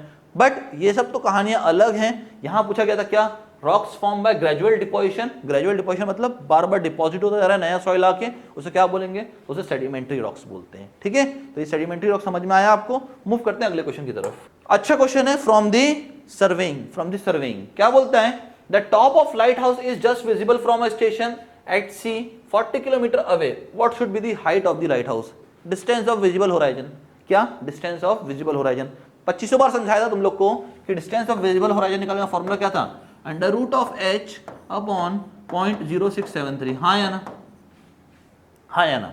और यहाँ पे h क्या था बेटा, h था मीटर में और d किस में होता है, d हमेशा किलोमीटर में आता है। अब यहाँ पूछता क्या हमसे, what should be the height of the light house. Height of the light house मांगता है यानी h मांगता है। अगर h मांगा तो वैल्यू कितनी आ जाएगी, 0.0673 d स्क्वायर। नाउ d कितना दिया हुआ है, डिस्टेंस ऑफ विजिबल होराइजन कितना दिया है, 40 किलोमीटर का दिया हुआ है। जब दे ही दिया 40 किलोमीटर तो पुट करो, उठाओ यहाँ पे और पुट कर दो 0.0673 और यहाँ 40 का स्क्वायर, सॉल्व कर लो, आपको h मिल जाएगा इन टर्म्स ऑफ मीटर। कितना मिलता है बताइए, सॉल्व करके बताइए जल्दी से। It will be equal to what, 107.68 metre, that is this one, 107.68 metre. Now थोड़ा सा कैलकुलेशन इन्वॉल्व था यहाँ पे, थोड़ा सा कैलकुलेशन इन्वॉल्व था। मैं सोचता हूँ ना ऐसा कभी कभी कि जीपीएससी को ऐसा क्वेश्चन नहीं देना चाहिए। पूछो क्यों, पूछो क्यों, आपने कैलकुलेटर तो अलाउ किया नहीं बच्चों को, हाँ या ना। ऊपर से आप 300 क्वेश्चन दे रहे हो 3 घंटे में सॉल्व करने के लिए। अरे हर क्वेश्चन के लिए लेस देन 1 मिनट है आपके पास, लगभग 40 सेकंड के आसपास का एक क्वेश्चन के लिए होता है आपके पास। अब उसमें भी आप ऐसा क्वेश्चन दे दो बच्चे को स्क्वायर करते करते 4 साल लग जाए, फिर स्क्वायर को इतने बड़े डेसिमल में मल्टीप्लाई करते करते 4 साल लग जाए, काहे देना भाई, काहे देना इतना। ठीक है, क्वेश्चन इजी था, नो डाउट क्वेश्चन इजी था, बट इट इन्वॉल्व्स कैलकुलेशन ना, बट इट इन्वॉल्व्स कैलकुलेशन। और जब भी इतना कैलकुलेशन आया था तो समय खराब होता है यहाँ पे कैलकुलेट करने के लिए। तो अगर आपको क्वेश्चन देना सिंपल क्वेश्चन दो ना, या ऐसा डेटा दो कि भैया फटाफट सॉल्व हो जाए, फटाफट सॉल्व हो जाए। ठीक है, सॉल्व बच्चा कर लेगा, नो डाउट ये क्वेश्चन सॉल्व कर लेगा, but it will require time ना, 1 मिनट से ज्यादा टाइम लगेगा इस क्वेश्चन को। ठीक है, अगला क्वेश्चन सेम बिरादरी का क्वेश्चन है, from the surveying determine the radius of curve if it is designated as 3 degree curve. और आर्क कितना दिया हुआ है, on a arc of 30 metre. अगर 30 मीटर का आर्क है तो आप सबको पता होता है कि भैया रेडियस और डिग्री ऑफ कर्व के बीच में रिलेशन कितना होता है, 1719 अपॉन डी। नाउ डी कितना दिया हुआ, डिग्री ऑफ कर्व 3 डिग्री का दिया हुआ है, पुट कर दो 1719 अपॉन डी यानी 3 डिग्री का, सॉल्व करोगे nearly it will be equals to कितना 572.96 मीटर। ओके, नियरली इतना आ जाएगा, option C is correct here. Okay, option C is correct here. तो इजी क्वेश्चन था again, but again it involves calculation here, but यहां पे calculation थोड़ा आसान था तो आपसे बन सकता था मेरे हिसाब से। ठीक है, नाउ मूव करते हैं अगले क्वेश्चन की तरफ। बोलता है remote sensing is, again surveying से उठाया हुआ क्वेश्चन है। रिमोट सेंसिंग क्या होता है? Collecting information without being in contact with the object. सही बात है यार, बिना उस ऑब्जेक्ट के फिजिकल कांटेक्ट में गए हुए उसके बारे में सारी इंफॉर्मेशन निकाल लेने को ही रिमोट सेंसिंग कहा जाता है, हाँ या ना? ठीक है, मेजरिंग एंगल्स नहीं, मेजरिंग हाइट बिल्कुल नहीं, using a total station to collect data about the terrain नहीं। कौन सा ऑप्शन करेक्ट है? Option A is correct, that is collecting information without being in contact with the object. Okay, now move करते हैं अगले question की तरफ। ये क्वेश्चन देखने की भी जरूरत नहीं थी, सीधा टिक मारना था। क्या बोलता है? The type of surveying in which the curvature of earth is taken into account. जब भी कर्वेचर ऑफ द अर्थ को कंसीडरेशन में लेते हो तो कौन सा सर्वेइंग हो जाता है? Geodetic surveying. नहीं लोगे तो कौन सी हो जाएगी? Plane surveying. तो यहां पे आंसर क्या करेक्ट था? A, geodetic surveying. अगला question, the satellite constellation of a GPS consist of. दोनों ऑप्शन करेक्ट थे, कौन कौन से? 4 और 24। बट यहां कहीं भी मिनिमम शब्द का इस्तेमाल हुआ क्या? मिनिमम सैटेलाइट रिक्वायर्ड नहीं। अगर मिनिमम सैटेलाइट का कभी भी जिक्र नहीं होता तो आपको मैक्सिमम के लिए जाना पड़ेगा, दैट इज 24 सैटेलाइट्स। अगर बोल देता मिनिमम तो मिनिमम कितनी होती? 4 सैटेलाइट होती, 3 for position coordinates and 1 for time coordinate. Okay, तो यहां पे कौन सा आंसर करेक्ट है बेटा? तो यहां पे 24 is correct, that is option D is correct. Okay, क्योंकि यहां पे मिनिमम शब्द का इस्तेमाल नहीं किया। नाउ अगला क्वेश्चन जो पूछा बेटा जीपीएससी ने हमसे, वो क्या पूछता है? The joints in a dam foundation create the problem of. Now जो जॉइंट्स होते हैं डैम के अंदर किस टाइप की प्रॉब्लम क्रिएट करते हैं? अपलिफ्ट एंड स्टेबिलिटी, हाँ करते हैं। लीकेज, हाँ करते हैं। बोथ ए एंड बी, जब कह ही दिया बोथ ए एंड बी तो यही सही होगा, तो option C is correct, that is both A and B. So option C is correct here. Now अगला क्वेश्चन पूछा बेटा, rocker bearing are suitable for spans up to 10 metre, 15 to 20 metre, more than 20 metre and not suitable for any span. जो rocker bearing होते हैं हमारे, ये generally suitable होते हैं मोर देन 20 मीटर स्पान के लिए। ठीक है, क्लियर। जो रोलर बेयरिंग होती है हमारी, जो हमारी रोलर बेयरिंग होती है वो हमारी होती है 18 से 24 मीटर के लिए सुटेबल। ठीक है, जो रोलर बेयरिंग होती है वो 18 से 24 मीटर के लिए होती है, जो रॉकर बेयरिंग है वो मोर देन 20 मीटर के लिए होता है। क्लियर, मूव करते हैं अगले क्वेश्चन पे। नाउ नेक्स्ट क्वेश्चन में क्या पूछता है? The type of loading to be considered when designing temporary bridge is. Now temporary bridge को कभी भी डिजाइन करना तो कौन सी लोडिंग आएगी आपके पास? आपको पता है ब्रिज में कौन सी लोडिंग होती है? क्लास ए लोडिंग होती है, क्लास ए लोडिंग होती है, क्लास 70R लोडिंग होती है, क्लास बी लोडिंग होती है। बट इन चारों में से जो टेम्पररी ब्रिजेस के लिए जो इस्तेमाल होता है इसके डिजाइनिंग के लिए, वो कौन सा होता है? That is IRC class B loading. So option C is correct here, that is IRC class B loading. अगर आपको इस पूरे का ब्रिज इंजीनियरिंग का वीडियो देखना है, आप कमेंट बॉक्स में डालो कि सर हमें ब्रिज इंजीनियरिंग का वीडियो प्रोवाइड करो आप। ठीक है, मैं आपको वीडियो भी प्रोवाइड करूंगा ब्रिज इंजीनियरिंग का, बट वो कमेंट बॉक्स में डालना पड़ेगा। ठीक है, और अगर मजा आ रहा है यार अभी तक मजा आ रहा है ना, तो फटाफट से लाइक करते जाओ वीडियो को, सब्सक्राइब करते जाओ चैनल को। ठीक है, और बेल बटन को हिट कर लो, क्योंकि अभी तुम लोग के लिए और सॉल्यूशंस आने वाले हैं, अभी आपके लिए GMB का पेपर हो जाएगा तो उसका भी सॉल्यूशन लेके आएंगे, GWSSB का भी लेके आएंगे। तो पसंद आ रहा है तो यार लाइक कर दो फटाफट से और चैनल को सब्सक्राइब करते जाओ। देखो इस बार में तुम लोग के लिए ना सब्जेक्ट वाइज सेपरेट लेके नहीं है, क्यों? क्योंकि टाइम ड्यूरेशन कम है ना। GMB के एग्जाम में सिर्फ 2 से 3 दिन बचे हुए हैं, तो उससे पहले ही आपको ये सॉल्यूशन चाहिए होगा। इसीलिए मैंने क्या किया, पूरा का पूरा पेपर एज इट इज ले लिया। देखो आप ये क्वेश्चन भी सीधा सीधा क्रॉप किया हुआ है पेपर में से।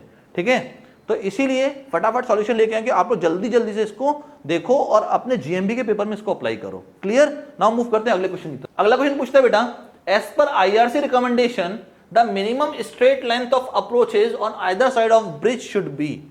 नाउ आप सबको, जब जो बच्चे मेरे यहाँ पढ़े हैं, आप सबको मैंने लास्ट दिन मतलब एक दिन पहले एग्जाम के एक छोटा सा वीडियो दिया था ब्रिज इंजीनियरिंग का, सिर्फ 30 मिनट का। आप सबको पता होगा उसमें ये वाला पॉइंट था, और मैंने कहा भी था अगर उस 30 मिनट को वीडियो को ही देख लेते हो ना तो पूरा का पूरे ब्रिजेस से क्वेश्चन बना के आओगे आप। ठीक है, क्या था ये वाला क्वेश्चन? फटाफट कमेंट बॉक्स में बताओ, क्या था क्या ये वाला क्वेश्चन? था ना? तो यहाँ पे क्या होगा भैया, minimum straight length of approaches on either side of the bridges should be कितना? 15 मीटर। ओके, लिखा भी हुआ है यहां पे देखो, as per IRC recommendation the minimum length of approaches at the ends of the bridge is 15 metre. Okay, now move करते हैं नेक्स्ट क्वेश्चन की तरफ। नाउ जो अगला क्वेश्चन है बेटा वो क्या है, culverts are provided for linear waterway up to a maximum of, waterway तो सबको पता होगा, ठीक है, मैंने भी आपको समझाया वाटरवे क्या होता है, ठीक है, जो किसी भी ब्रिज के नीचे का जो एरिया होता है जहां पे हम लोग अलाउ करते हैं कि पानी वहां से फ्लो कर जाए, that is called as waterway. Okay, now based on that we had classified the bridges into 4 types. क्या क्या, अगर कल्वर्ट ब्रिज है, ठीक है, अगर कल्वर्ट ब्रिज है आपके पास तो इसमें यहां पे आपका जो वाटरवे है वो कितना होना चाहिए, बिलो 6 मीटर होना चाहिए। सिमिलरली अगर माइनर ब्रिज है कितना होना चाहिए, 8 से 30 मीटर के बीच में होना चाहिए। अगर आपका मेजर ब्रिज है तो किसके बीच में होना चाहिए, 30 से 120 मीटर के बीच में होना चाहिए। और अगर आपका लॉन्ग स्पान ब्रिज है कितना होना चाहिए, मोर देन 120 मीटर होना चाहिए। तो यहाँ पे कौन सा ऑप्शन करेक्ट है, ये बोलता है culverts are provided for a linear waterway up to a maximum of, culvert के लिए कितना वाटरवे होना चाहिए, अप टू 6 मीटर या below 6 metre. So option A is correct, that is 6 metre. Clear, now move करते हैं अगले क्वेश्चन पे। अच्छा क्वेश्चन आया था, थोड़ा सा इनडायरेक्ट क्वेश्चन था पर पूछा जीपीएससी ने, क्या, what should be the minimum width of footpath while designing a bridge for rural areas, कितना होना चाहिए, 1.5 मीटर का, इससे ज्यादा कहां दोगे आप, इससे ज्यादा फुटपाथ देने की जरूरत ही नहीं है, ठीक है, तो कितना होना चाहिए minimum width of footpath, 1.5 metre का, that is 1.5 metre. Okay, now अगले क्वेश्चन की तरफ बढ़ते हैं। अगला क्वेश्चन क्या कहता है बेटा, the selection of site for road bridges depends on, now कहीं पे ब्रिज बनाना है उसके लिए साइट सिलेक्ट करनी है। अब साइट सिलेक्ट करने के लिए कौन कौन से क्राइटेरिया होते हैं, कौन कौन से क्राइटेरिया हो सकते हैं, देखो सबसे पहले nature of river bank and embankment होना ही चाहिए भाई, ये तो कंसीडर, ये तो होना ही चाहिए ना कि भाई रिवर बैंक कैसा है वहां पे और एम्बैंकमेंट कैसा है वहां पे, ठीक है, width and depth of river at site to be bridge. Okay, जहां पे ब्रिज बनाना है वहां पे विड्थ और डेप्थ कितनी है रिवर की वो तो पता होना चाहिए। अगला, availability of good and safe foundation for bridge, ये भी जरूरी है भाई, अगर ब्रिज के लिए हमें वहां पे अच्छा फाउंडेशन ही नहीं मिला तो क्या ब्रिज रुकेगा क्या वहां पे, बिल्कुल नहीं रुकेगा। तो तीनों के तीनों करेक्ट थे, यानी all of the above, option D is correct. मैंने कहा था ना जीपीएससी पेपर में ऑल ऑफ द अबव दिखा ना, आंख बंद करके मार देना। क्यों आंख बंद करके मार देना, 99% टाइम सही होता है यार, 1% टाइम गलत हुआ तो हुआ, उसमें मुकेश सर की कोई दिक्कत थोड़ी ना है, उसमें मुकेश सर की कोई दिक्कत थोड़ी ना है। मैंने आपको कहा था कि सोडियम भी मेटल होने के बाद कट जाता है नाइफ से, तो भाई 1% चांसेस है कि ऑप्शन गलत हो सकता है, बट देखो ना जहां जहां ऑल ऑफ द अबव आ रहा है वहां all of the above he correct है, क्या करें हम, करना ही पड़ेगा उसको टिक, ठीक है। मूव करते हैं अगले क्वेश्चन की तरफ। बढ़िया क्वेश्चन आया यार, बढ़िया क्वेश्चन आया, लास्ट टाइम पूछ दिया था किसका, लास्ट टाइम किसका पूछा था बताओ मुझे, जब लास्ट टाइम हमारा पेपर हुआ था किसका, नर्मदा एंड कल्चर डिपार्टमेंट का, तो यहाँ पे डैम दूसरा था और कैचमेंट फिर भी पूछा था। आज उकई डैम का कैचमेंट पूछ लिया, ठीक है। अगर आप गूगल भी करते हो जाके इस चीज को कि उकई डैम का कैचमेंट एरिया कितना है, तो 6255 kilometre square, option A is correct. कुछ सोचना ही नहीं था यहाँ पे, तो यहाँ कुछ सोचने की जरूरत ही नहीं थी, ठीक है। अगला, what is the height of Statue of unity, ये क्वेश्चन तो ऐसा हो गया मतलब घर का क्वेश्चन हो गया जीपीएससी का, घर की खेती हो गई जीपीएससी की। जो पेपर आया नहीं उसमें स्टैचू ऑफ यूनिटी को घुसड़ना ही है, घुसड़ा दो स्टैचू ऑफ यूनिटी को कि हाइट कितनी होगी, बना कहाँ है, कौन ने बनवाया, क्या कारण था इसको बनवाने का, कब इनॉग्रेशन हुआ। अब स्टैचू ऑफ यूनिटी से तो हर साल एक क्वेश्चन आता ही आता है, हर पेपर में एक क्वेश्चन तो मिलेगा ही मिलेगा स्टैचू ऑफ यूनिटी से। आज भी मिला, क्या मिला, height of Statue of unity. देखो कोई मक्कार था जिसने बी ऑप्शन टिक करने जा रहा था, पागल था वो। 182 मीटर होता है, 182 मीटर है हाइट, है ना, 182 मीटर है height of Statue of Unity, तो option C is correct here. अगला, ये क्वेश्चन लास्ट टाइम भी पूछा हुआ है, नर्मदा एंड कल्चर डिपार्टमेंट में सेम क्वेश्चन पूछा हुआ था लास्ट टाइम भी। Which among the following site in Gujarat has been named UNESCO world heritage site in 2021, ऐसा कौन सा इन चारों में से ऐसा साइट है गुजरात के अंदर जिसको यूनेस्को वर्ल्ड हेरिटेज साइट कहा गया है 2021 में, कौन है वो, धोलावीरा, ठीक है, धोलावीरा को कहा गया है भाई। Again, which of the following dam is located in Gujarat. अब लोगों ने क्या किया, सोचा गांधी सागर डैम, अच्छा गांधी जी गुजरात के थे, ऐसा कुछ सोचा लोगों ने, तो गांधी जी के ऊपर डैम पड़ा तो गांधी सागर डैम हो गया। नहीं रे भाई, गांधी सागर डैम यहाँ है ही नहीं। गांधी सागर डैम कहाँ पे है, मध्य प्रदेश में है, तो गांधी सागर डैम तो हो ही सकता ना गुजरात में, कौन सा होगा, दंतीवाड़ा डैम। दंतीवाड़ा डैम, ठीक है। तो option C is correct here, that is Dantiwada dam. Which one is the ancient Indus Valley civilization city located in Gujarat? कौन सी है? लोथल, लोथल, ठीक है। कई लोगों को लगा होगा कालीबंगन भी है, पर कालीबंगन यहाँ का तो है ही नहीं, गुजरात का, कहाँ का है? राजस्थान का है, तो कालीबंगन तो हो नहीं सकता, ठीक है। Option A is correct here. अगला, GNSS स्टैंड्स फॉर, भाई इस क्वेश्चन में बच्चों ने भयंकर गलतियां की हैं। सबको लगा कि यार ए हो सकता है, बी हो सकता है, डी हो सकता है, बट इसका आंसर क्या था? Global navigation satellite system. Simple, simple रखो, एकदम एकदम सिंपल रखो, ज्यादा लोड लेने की जरूरत नहीं है। तो global navigation satellite system, option C is correct. Full form में तो पूछा था, अब कौन से इसके बारे में पीएचडी करेंगे हम, हाँ या ना। अगला, building information modelling BIM is used for. Question ये अलग आया था, क्वेश्चन ये अलग आया, मैं तो कहा था ना ऑल ऑफ द अबव दिखे, मार देना ऑल ऑफ द अबव, मार देना ऑल ऑफ द अबव, और क्या कहूं मैं, ठीक है। देखते हैं, creating and managing data during design construction and operation process, correct है भाई। अगर बिल्डिंग इंफॉर्मेशन मॉडलिंग करना है तो ये तो होना ही चाहिए। अगला, greater visibility and more sustainable option, definitely ये तो देखेंगे हम लोग। और last one, cost saving on AEC project, भाई कॉस्ट सेविंग तो करना ही पड़ेगा ना किसी भी प्रोजेक्ट के लिए, अदरवाइज प्रॉफिट कैसे मैक्सिमाइज होगा। तो all of the above is correct here, so option D is correct here, okay. Now अगला क्वेश्चन जो पूछता है बेटा, क्या पूछता है? विच among the following features can make a building green? Green building का मतलब ये नहीं हरा पेंट पोत डालो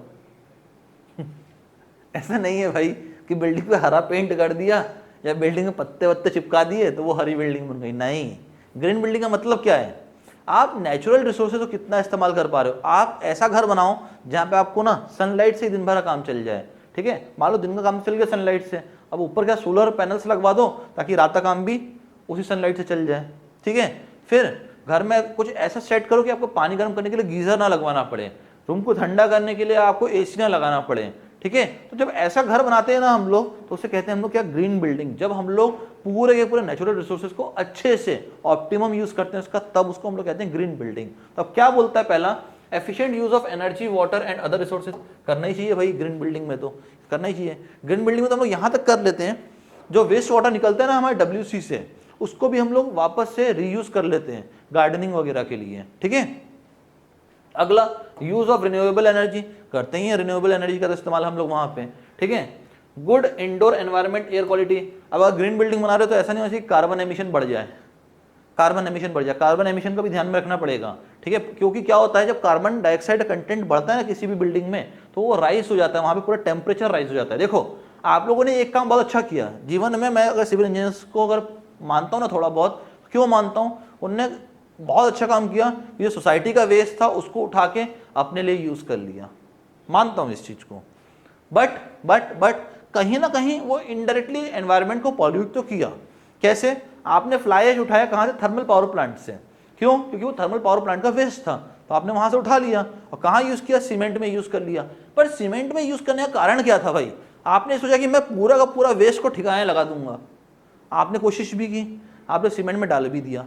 अब जब उस सीमेंट को आपने यूज किया इन स्ट्रक्चर, क्या हुआ? कार्बन डाइऑक्साइड एमिशन एकदम से राइज कर गया बिल्डिंग का। अब जब कार्बन डाइऑक्साइड एमिशन एकदम से राइज कर गया, क्या हो गया? टेम्परेचर राइज कर गया बेटा। और जब टेम्परेचर राइज कर गया तो क्या हुआ? आपने लगवा दिया 2 टन का AC, और 2 टन के AC लगवाने के चक्कर में क्लोरोफ्लोरोकार्बन एमिट होना शुरू हो गया, ठीक है। तो आपने उस वेस्ट को यूज करने के लिए देख रहे हो कितनी बड़ी कुर्बानी दे दी कि आपने पूरा का पूरा ओजोन लेयर को ही डिप्लीट करने चले गए आप, ठीक है। तो ये एक बहुत बड़ा नुकसान था जो आपने किया फ्लाई ऐश को यूज करके, ठीक है। तो कौन सा ऑप्शन सही है? All of the above is correct. Clear? Move करते हैं अगले क्वेश्चन पे। नाउ अगेन अच्छा क्वेश्चन पूछा गया, ठीक है। क्या? AAC block in building construction refers to, full form पूछ दिया, क्या होता है? Autoclaved aerated concrete blocks, okay. Now advance annular concrete तो कुछ होता ही नहीं है, ठीक है।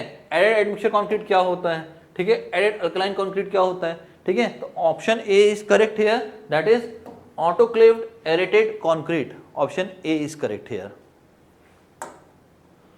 अगला क्वेश्चन, ये क्वेश्चन भी बड़ा अच्छा था, ठीक है। क्या पूछता है? The percentage of alumina in good brick earth should very from. Now percentage of alumina इस बार पूछ दिया, GMB के पेपर में हो सकता है परसेंटेज ऑफ सिलिका पूछ डाले आपसे, या percentage of lime iron oxide ये पूछ ले आपसे। तो आपको सारी वैल्यूज जानना जरूरी है। अगेन देखो सारे के सारे क्वेश्चंस ना ऑलमोस्ट 60 to 80% क्वेश्चन हमारे प्रीवियस ईयर क्वेश्चन बैंक से आए थे। मैं यहाँ पे क्यों नहीं बार बार उसको दिखा रहा हूँ यहाँ पे कि अगर उसको यहाँ पेश करने जाता ना स्लाइड्स में तो आपका सॉल्यूशन लेट हो जाता, इसीलिए मैंने वो चीज़ यहाँ पे किया नहीं। लास्ट टाइम मैंने आपको दिखाया था, बट इस टाइम मैंने सोचा थोड़ा सॉल्यूशन को जल्दी रिलीज किया जाए ताकि आप सबको थोड़ा सा टाइम मिल जाए उसको रेफर करने के लिए, ठीक है। बट सारे के सारे question previous year question bank से आए हुए हैं और हमारे थ्योरेटिकल बुक से आए हुए हैं। ये भी मैंने अपनी ही बुक का पेज लगाया है पूरा पूरा, यहाँ पे देखिएगा। पूछता है परसेंटेज ऑफ एल्यूमिना कितना होना चाहिए, 20 से 30%। कोई बेवकूफ था जिसने 50 से 60% लगा के आया, 20 से 30% था आंसर करेक्ट, ठीक है। सिमिलरली अगर सिलिका की बात करते तो 50 से 60% हो जाएगा, उसने सिलिका समझ के इसको लगा दिया जो कि गलत था यहाँ पे, ठीक है। ऑप्शन ए करेक्ट था, बाकी परसेंटेज भी दिए हुए हैं, आप रेफर कर सकते हैं यहाँ से। अगला क्वेश्चन, ये क्वेश्चन है 2-3 बार पूछ दिया पेपर में, ठीक है। क्या soundness of cement is tested by. Now soundness किससे टेस्ट करते हैं भाई, साउंडनेस टेस्ट करने के 2 इंस्ट्रूमेंट होते हैं। एक होता है क्या, ली चैटेलियर apparatus, ठीक है। ली चैटेलियर apparatus को यूज करते हैं लाइम की साउंडनेस को मेजर करने के लिए,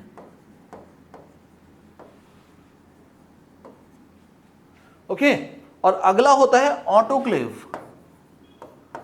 ऑटोक्लेव, ऑटो रिक्शा मत समझ लेना, ऑटोक्लेव है, ठीक है। किसके लिए, लाइम एंड मैग्नीशिया की साउंडनेस को मेजर करने के लिए।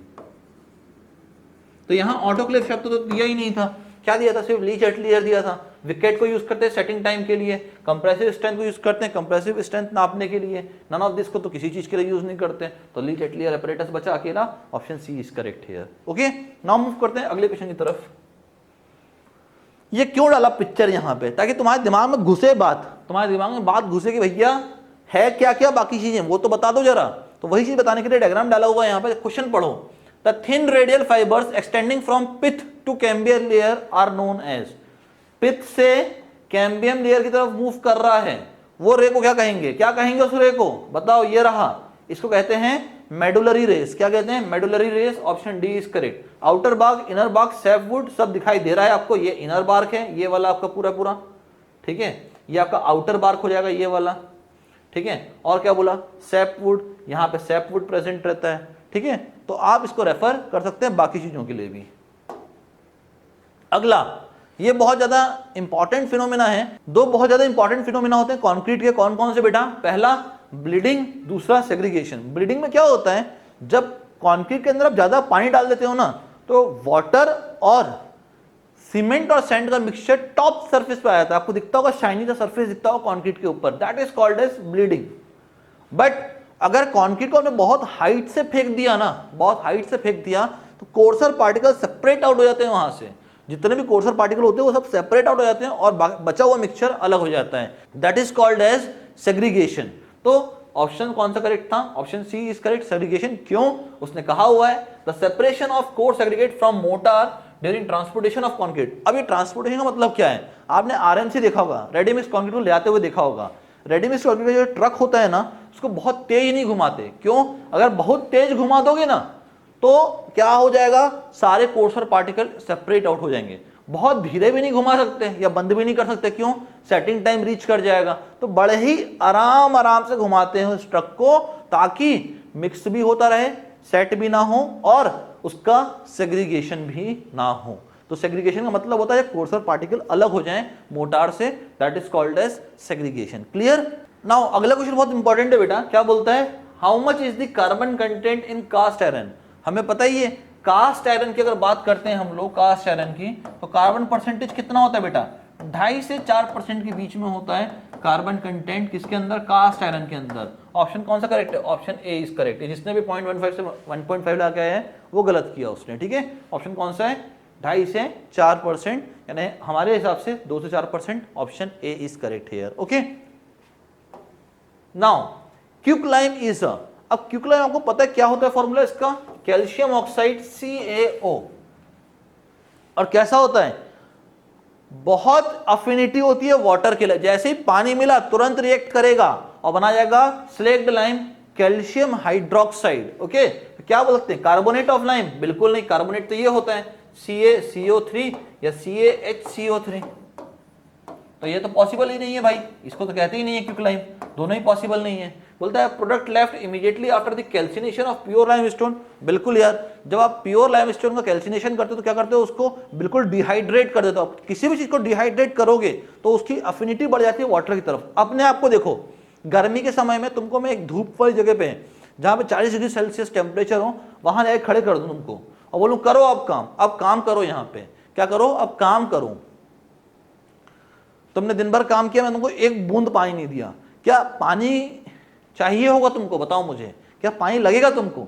डेफिनेटली लगेगा। तुम पागल हो गए होगे पानी के पीछे, भैया पानी तो चाहिए ही हमको, एंड तुम्हारी अफिनिटी बढ़ जाएगी किसकी तरफ, पानी की तरफ। तो यही चीज सेम इसके साथ भी होता है, ठीक है। तो ऑप्शन बी थोड़ा बहुत तो अभी तक करेक्ट दिख रहा है। अगला, lime quickly treated with water. भाई हो सकता है क्योंकि आप अगर उसको ट्रीट कर देते हो तो ट्रीट करते वो बन जाएगा स्लेक्ड लाइम। ये पॉसिबिलिटी तो है, बट स्लेक्ड लाइम उसने पूछा नहीं, उसने तो हमसे क्विकलाइम पूछा। क्विकलाइम क्या होता है, कैल्शियम ऑक्साइड होता है, स्लेक्ड तो होता नहीं है उसकी, स्लेक्ड लाइम तो कहलाएगा नहीं, ठीक है। अगला, नन ऑफ दी अबव तो कुछ होता ही नहीं है। क्या बचा, product left immediately after the calcination of pure limestone. Clear, move करते हैं अगले क्वेश्चन की तरफ। नाउ ये क्वेश्चन में बच्चों को बड़ा ही तकलीफ हुआ। क्यों? बोले sir low workability, medium workability, high workability, very low workability, समझ में ही नहीं आया कौन सा ऑप्शन करेक्ट है। क्यों? क्योंकि टेबल ही नेट में ऐसी दी हुई है कि यहाँ पे 0.85 अगर देखते हैं हम लोग तो कहीं वेरी लो लिखी हुई है, कहीं लो लिखी हुई है, बट ऐसा नहीं है ना बेटा, ऐसा है नहीं। क्यों? जो हमारी करेक्ट टेबल है वो ये है, जो हमने आपको हमारी बिल्डिंग मटेरियल की बुक में दिया भी हुआ है, ठीक है। क्या बोलता है, अगर कॉम्पैक्शन फैक्टर वैल्यू 0.85 से 0.95 के बीच में लाई करेगी तो कौन सा डिग्री ऑफ वर्केबिलिटी कहलाएगा, वो मीडियम वर्केबल कहलाएगा। ऑप्शन डी इज करेक्ट, और यही ऑप्शन जीपीएससी ने भी दिया है, यानी medium workability is correct here. Okay, अब अगर आपको अभी वहां पे नहीं दिख रहा होगा कि भैया वैल्यूज कितनी कितनी लिखी हुई है, क्योंकि टेबल थोड़ा सा बड़ा था, तो मैंने उसमें जूमिंग इफेक्ट डाला, और जूमिंग इफेक्ट डालने के बाद ये निकल के आया रेंज कि अगर कॉम्पैक्शन फैक्टर वैल्यू 0.85 से 0.95 के बीच में वेरी कर रही है, 0.85 से 0.95 के बीच में वेरी कर रही है, तो कैसा कॉन्क्रीट हो जाएगा, वो मीडियम वर्केबल कॉन्क्रीट होगा। Option D is correct here. Okay, बाकी वैल्यूज भी याद कर लेना, वीबी टाइम वगैरह, कॉम्पैक्शन फैक्टर और स्लम्प कोण की वैल्यू। क्यों? क्योंकि इससे भी क्वेश्चन पूछ सकता है कहां पे, जीएमबी के एग्जाम में, ठीक है। मूव करते हैं अगले क्वेश्चन की तरफ। ये बहुत बढ़िया क्वेश्चन पूछा था यार आपसे, ठीक है। क्या बोलता है, a simply supported girder has a span of 12 metre, यानी टोटल स्पान दे दिया सिंपली सपोर्टेड गर्डर कितना, 12 मीटर का। अच्छी बात है, दे दिया, अब क्या कर सकते हैं, ये 12 मीटर का स्पान दे दिया। बोलता है a 200 kilometre wheel load moves from one end to other end, यानी एक 200 किलोमीटर का लोड, व्हील लोड मूव कर रहा है एक तरफ से दूसरी तरफ। मैंने कहा ठीक है यार। बोलता है find the maximum bending moment which can occur at a section 4 metre from the left hand, यानी 4 मीटर पे आपको फाइंड करना है क्या, मैक्सिमम बेंडिंग मोमेंट। मैंने कहा कर देंगे, अपने घर की खेती है ये तो, बनाओ आईएलडी, बनाओ आईएलडी। क्यों बनाओ आईएलडी? सबसे इजी तरीका आईएलडी है इसको सॉल्व करने का, सबसे इजी तरीका आईएलडी है, बनाओ आईएलडी। ये ऑर्डिनेट फाइंड करो कितना होता है, ए बी बाई एल। ए कितना है भैया, ए हो जाएगा 4 मीटर, बी कितना बचेगा, 12 में 4 गया 8 मीटर बचता है वहां पे, ठीक है। 8 4 32 डिवाइडेड बाई 12, तो ऑर्डिनेट तो आ गया ही है। लोड को कहाँ प्लेस कर दूं, यहीं पे, क्योंकि अगर आपको मैक्सिमम बेंडिंग मोमेंट निकालना है तो आपको लोड को भी मैक्सिमम ऑर्डिनेट पे ही प्लेस करना पड़ेगा 200 का, यहाँ कर दिया। अब निकालना क्या है, मैक्सिमम बेंडिंग मोमेंट, निकाल डालो। Maximum bending moment will be equals to what, 200 kilo newton का लोड, और ऑर्डिनेट कितना आ गया, 8 4 32 32 डिवाइडेड बाय 12। ये आ गया, आपको सॉल्व कर लेना, नियरली आपको 533.33 किलो न्यूटन मीटर के आसपास मिल जाएगा। तो अगेन वन लाइनर क्वेश्चन था, आईएलडी बनाना था, आईएलडी को सीधा मल्टीप्लाई करना था और काम हो जाता। Option A is correct here, option A is correct, ठीक है। मूव करते हैं अगले क्वेश्चन की तरफ। बोलता है when the structure vibrates without any external dynamic excitation then the structure is said to be under, ठीक है। अगर आपने उसको कोई भी एक्सटर्नल डायनामिक एक्साइटेशन नहीं दिया तो उसको क्या कहेंगे, देखो अगर आप एक्सटर्नली उसको एक्साइट करते हैं तो कहलाता फोर्स्ड वाइब्रेशन। डैम्प्ड क्या होता भाई, डैम्प्ड वाइब्रेशन होता है हमारा क्या, जब हमने वाइब्रेशन प्रोवाइड किया उसको और धीरे धीरे वो वाइब्रेशन रिड्यूस होता हुआ चला गया। आपने देखा होगा ट्यूनिंग फॉक को, आप ट्यूनिंग फॉक को मारते हैं एक बार और उसको छोड़ देते हैं, धीरे धीरे धीरे धीरे धीरे धीरे धीरे उसकी इंटेंसिटी कम होती जाती है। They are called as damped vibration. और जिसमें कुछ भी नहीं देना पड़े they are called as free vibration. Option A is correct, free vibration is correct here, that is option A, free vibration. Okay, now move करते हैं अगले क्वेश्चन की तरफ। बोलता है in moment distribution method the sum of distribution factor for all the members meeting at a joint is always. नाउ ये question ना आपसे इसके अंदर ही पूछा गया, किसके अंदर, नर्मदा वाले एग्जाम के अंदर भी, सिमिलरली GWSSB का जो क्लास 2 का एग्जाम हुआ ना उसमें भी सेम क्वेश्चन पूछा गया है, सेम क्वेश्चन। ठीक है, बस यहाँ पे इक्वल टू 1 लिख दिया, वहां न्यूमेरिकल वैल्यू 1 लिख दिया था और कुछ भी नहीं किया था, इतना ही अंतर था पेपर में। ठीक है, उसका भी सॉल्यूशन आएगा, बहुत जल्दी आएगा उसका भी सॉल्यूशन GWSSB का, पर पहले इसको कंप्लीट कर लें। ओके, नाउ आप सबको पता है अगर कोई भी एक पर्टिकुलर जॉइंट है मोमेंट डिस्ट्रीब्यूशन मेथड में, ना इसका स्टिफनेस K1 रहेगा, इसका K2 रहेगा, इसका K3 रहेगा, इसका K4 रहेगा, लेट इट बी, इसका डिस्ट्रीब्यूशन फैक्टर आया DF1, इसका आया DF2, इसका आया DF3, इसका आया DF4। ठीक है, तो net sum of distribution factor किसी भी एक पर्टिकुलर जॉइंट पे हमेशा इक्वल्स टू 1 रहेगा। क्यों? क्योंकि 100% मूवमेंट को वहां पे रेजिस्ट करना पड़ेगा, 100% मूवमेंट को वहां पे क्या करना पड़ेगा, रेजिस्ट करना पड़ेगा। ठीक है, तो हमेशा आपका डिस्ट्रीब्यूशन फैक्टर कितना रहेगा, इक्वल्स टू 1 रहेगा। Option B is correct, that is option equals to 1। Clear, move करते हैं अगले। बहुत इजी क्वेश्चन पूछ दिया था यहां से आपसे, क्या बोलता है, डिग्री ऑफ स्टैटिक इंडिटरमिनेसी निकाल दो। इसकी डिग्री ऑफ स्टैटिक इंडिटरमिनेसी कितनी होती है, external static indeterminacy, internal static indeterminacy. External कैसे निकालते हैं, बहुत बार पढ़ाया हुआ है आपको, RE minus S। External reaction कितने होंगे भाई, ये हिंज था 1 और 2, ये हिंज था 1 और 2, टोटल एक्सटर्नल रिएक्शन कितने हैं, 4 है, 4 माइनस 3 कितना आ गया, 1 आ गया। DSE तो 1 आ गया। DSI कैसे निकालते हैं भाई, सबको पता है, पढ़ाया हुआ है मेरा, M माइनस 2J माइनस 3। ठीक है, मेंबर गिनो, मेंबर 1 2 3 4 5 6 7 8 9 10 11, 11 मेंबर है, रख दो 11। जॉइंट 1 2 3 4 5 6 जॉइंट्स, तो 2 इंटू 6 माइनस 3, 6 टू 12 माइनस 3 कितना होता है, 12 माइनस 3 9, 11 माइनस 9 2, तो DSI आपका कितना आ गया, 2 आ गया। DS कितना हो जाएगा भाई, टोटल DS जो होगा आपका कितना हो जाएगा, DSE plus DSI 1 plus 2, 1 plus 2 will be equals to what, 3। Option C is correct here, option C is correct here. Now कोई बच्चा बोलता है सर आपने इसको ज्वाइंट क्यों नहीं कंसीडर किया, इसको ज्वाइंट क्यों नहीं कंसीडर किया। अगर तुम इसको ज्वाइंट कंसीडर कर लेते हो ना, तुम्हें यहाँ पे ये मेंबर्स को अलग अलग मानना पड़ेगा, इनको अलग अलग मानना पड़ेगा, और मान भी सकते हो आप, सेम ही आंसर आएगा, करके देख लेना। ठीक है, सेम आंसर आएगा। अगला क्वेश्चन बोलता है एज पर IS 800 when a column is effectively held in position and restraint against rotation at one end. इसका मतलब क्या होगा भाई, उसको ना डायरेक्शन और रोटेशन में दोनों जगह पे क्या किया है, रिस्ट्रेंट किया हुआ। इसका मतलब क्या है, ये है, यहां पे फिक्स कर दिया एक एंड पे। ठीक है, और दूसरे एंड पे क्या कहता है, and at the other and restraint against rotation, यानी रोटेशन अलाउ नहीं करेंगे, रोटेशन कितना रहेगा, 0 रहेगा रोटेशन। ठीक है, but not held in position, position change कर सकता है ये, नॉट हेल्ड इन पोजीशन। तो मुझे बताओ इफेक्टिव लेंथ कितना होगा, कितना होना चाहिए इफेक्टिव लेंथ। देखो थ्योरेटिकल वैल्यू तो हम कंसीडर करते ही नहीं है, हम तो कौन सी करते हैं, recommended value of effective length, जो हमें IS कोड बोलता है, कितना बोलता है, 1.2L बोलता है, 1.2L। इसका मतलब option B is correct here. ठीक है, option B is correct here, सीधा सीधा IS कोड से उठाया हुआ है from the effective length concept. Okay,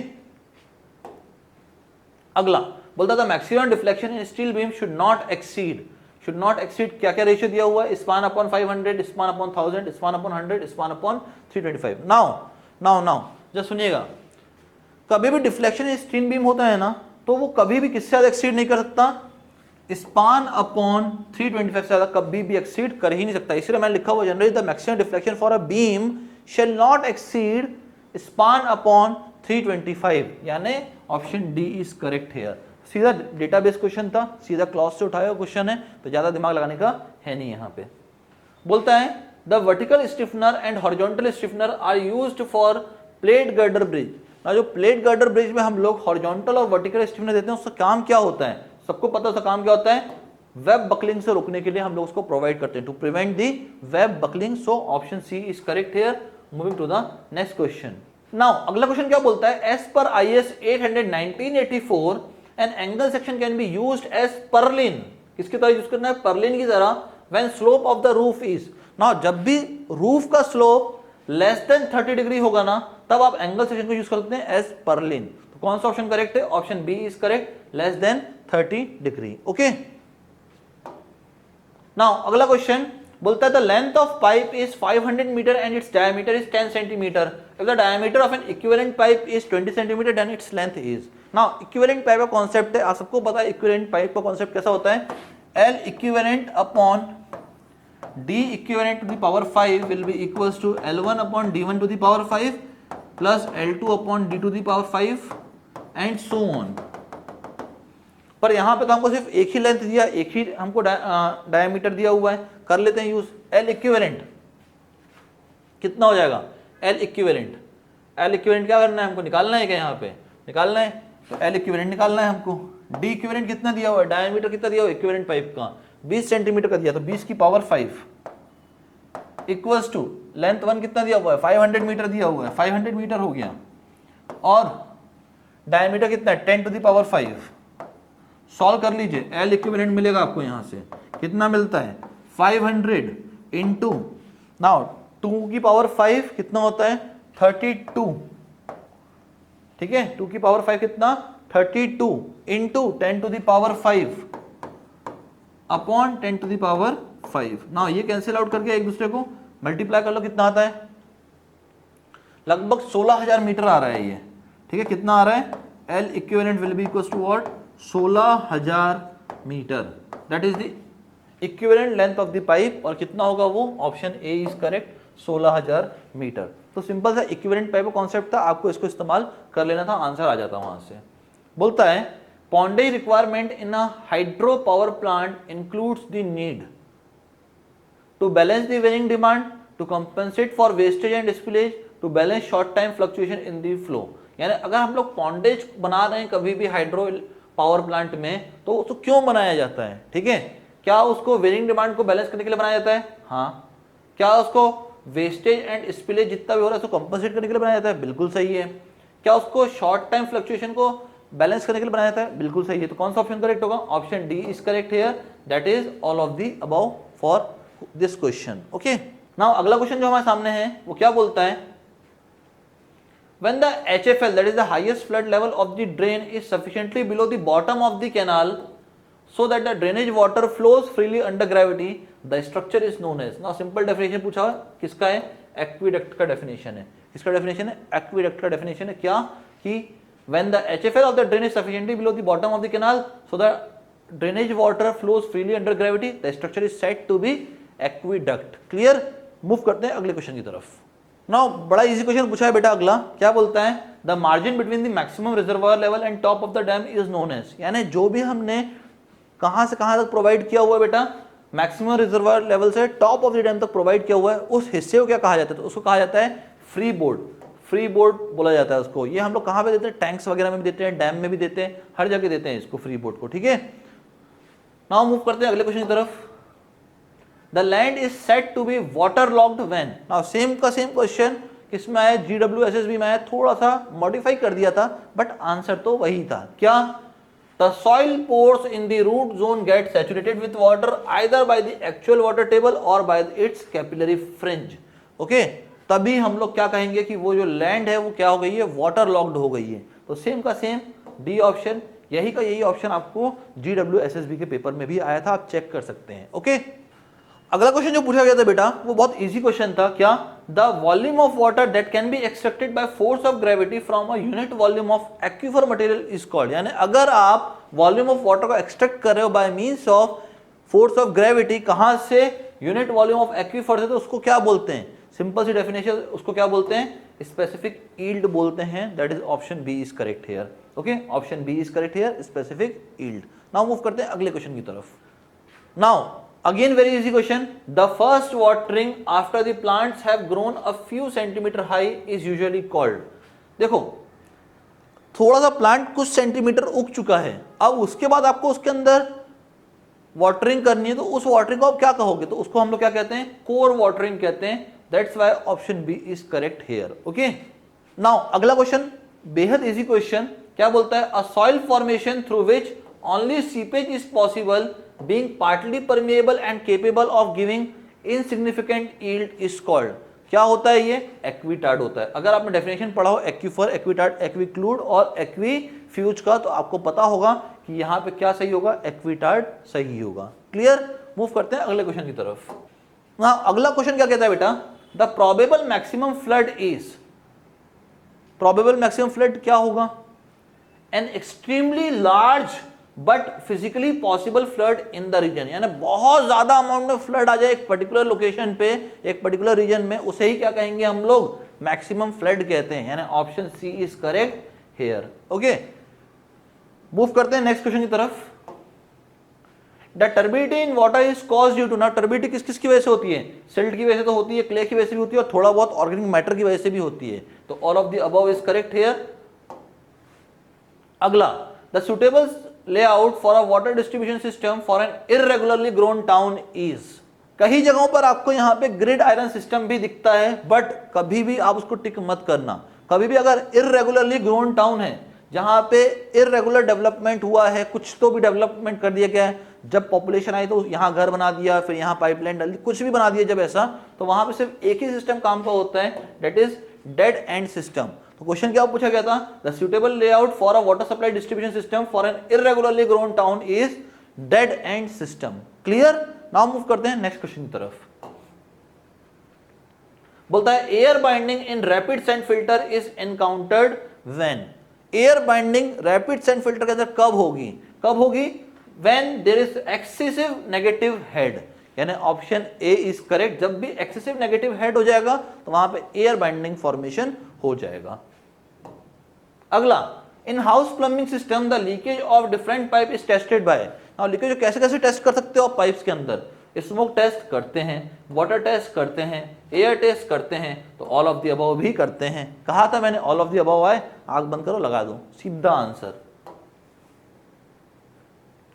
अगला, the phenomena by virtue of which soil pores get clogged with sewage matter is called, now कभी भी अगर सॉइल के पोर्स ना सीवेज मटेरियल से क्लॉग्ड हो जाते हैं तो उसे क्या कहेंगे, कई बच्चे इसमें सीवेज बल्किंग लगा के आ गए होंगे, नहीं भाई, क्या होता है, सीवेज सिकनेस होता है, वो सीवेज सिकनेस होता है।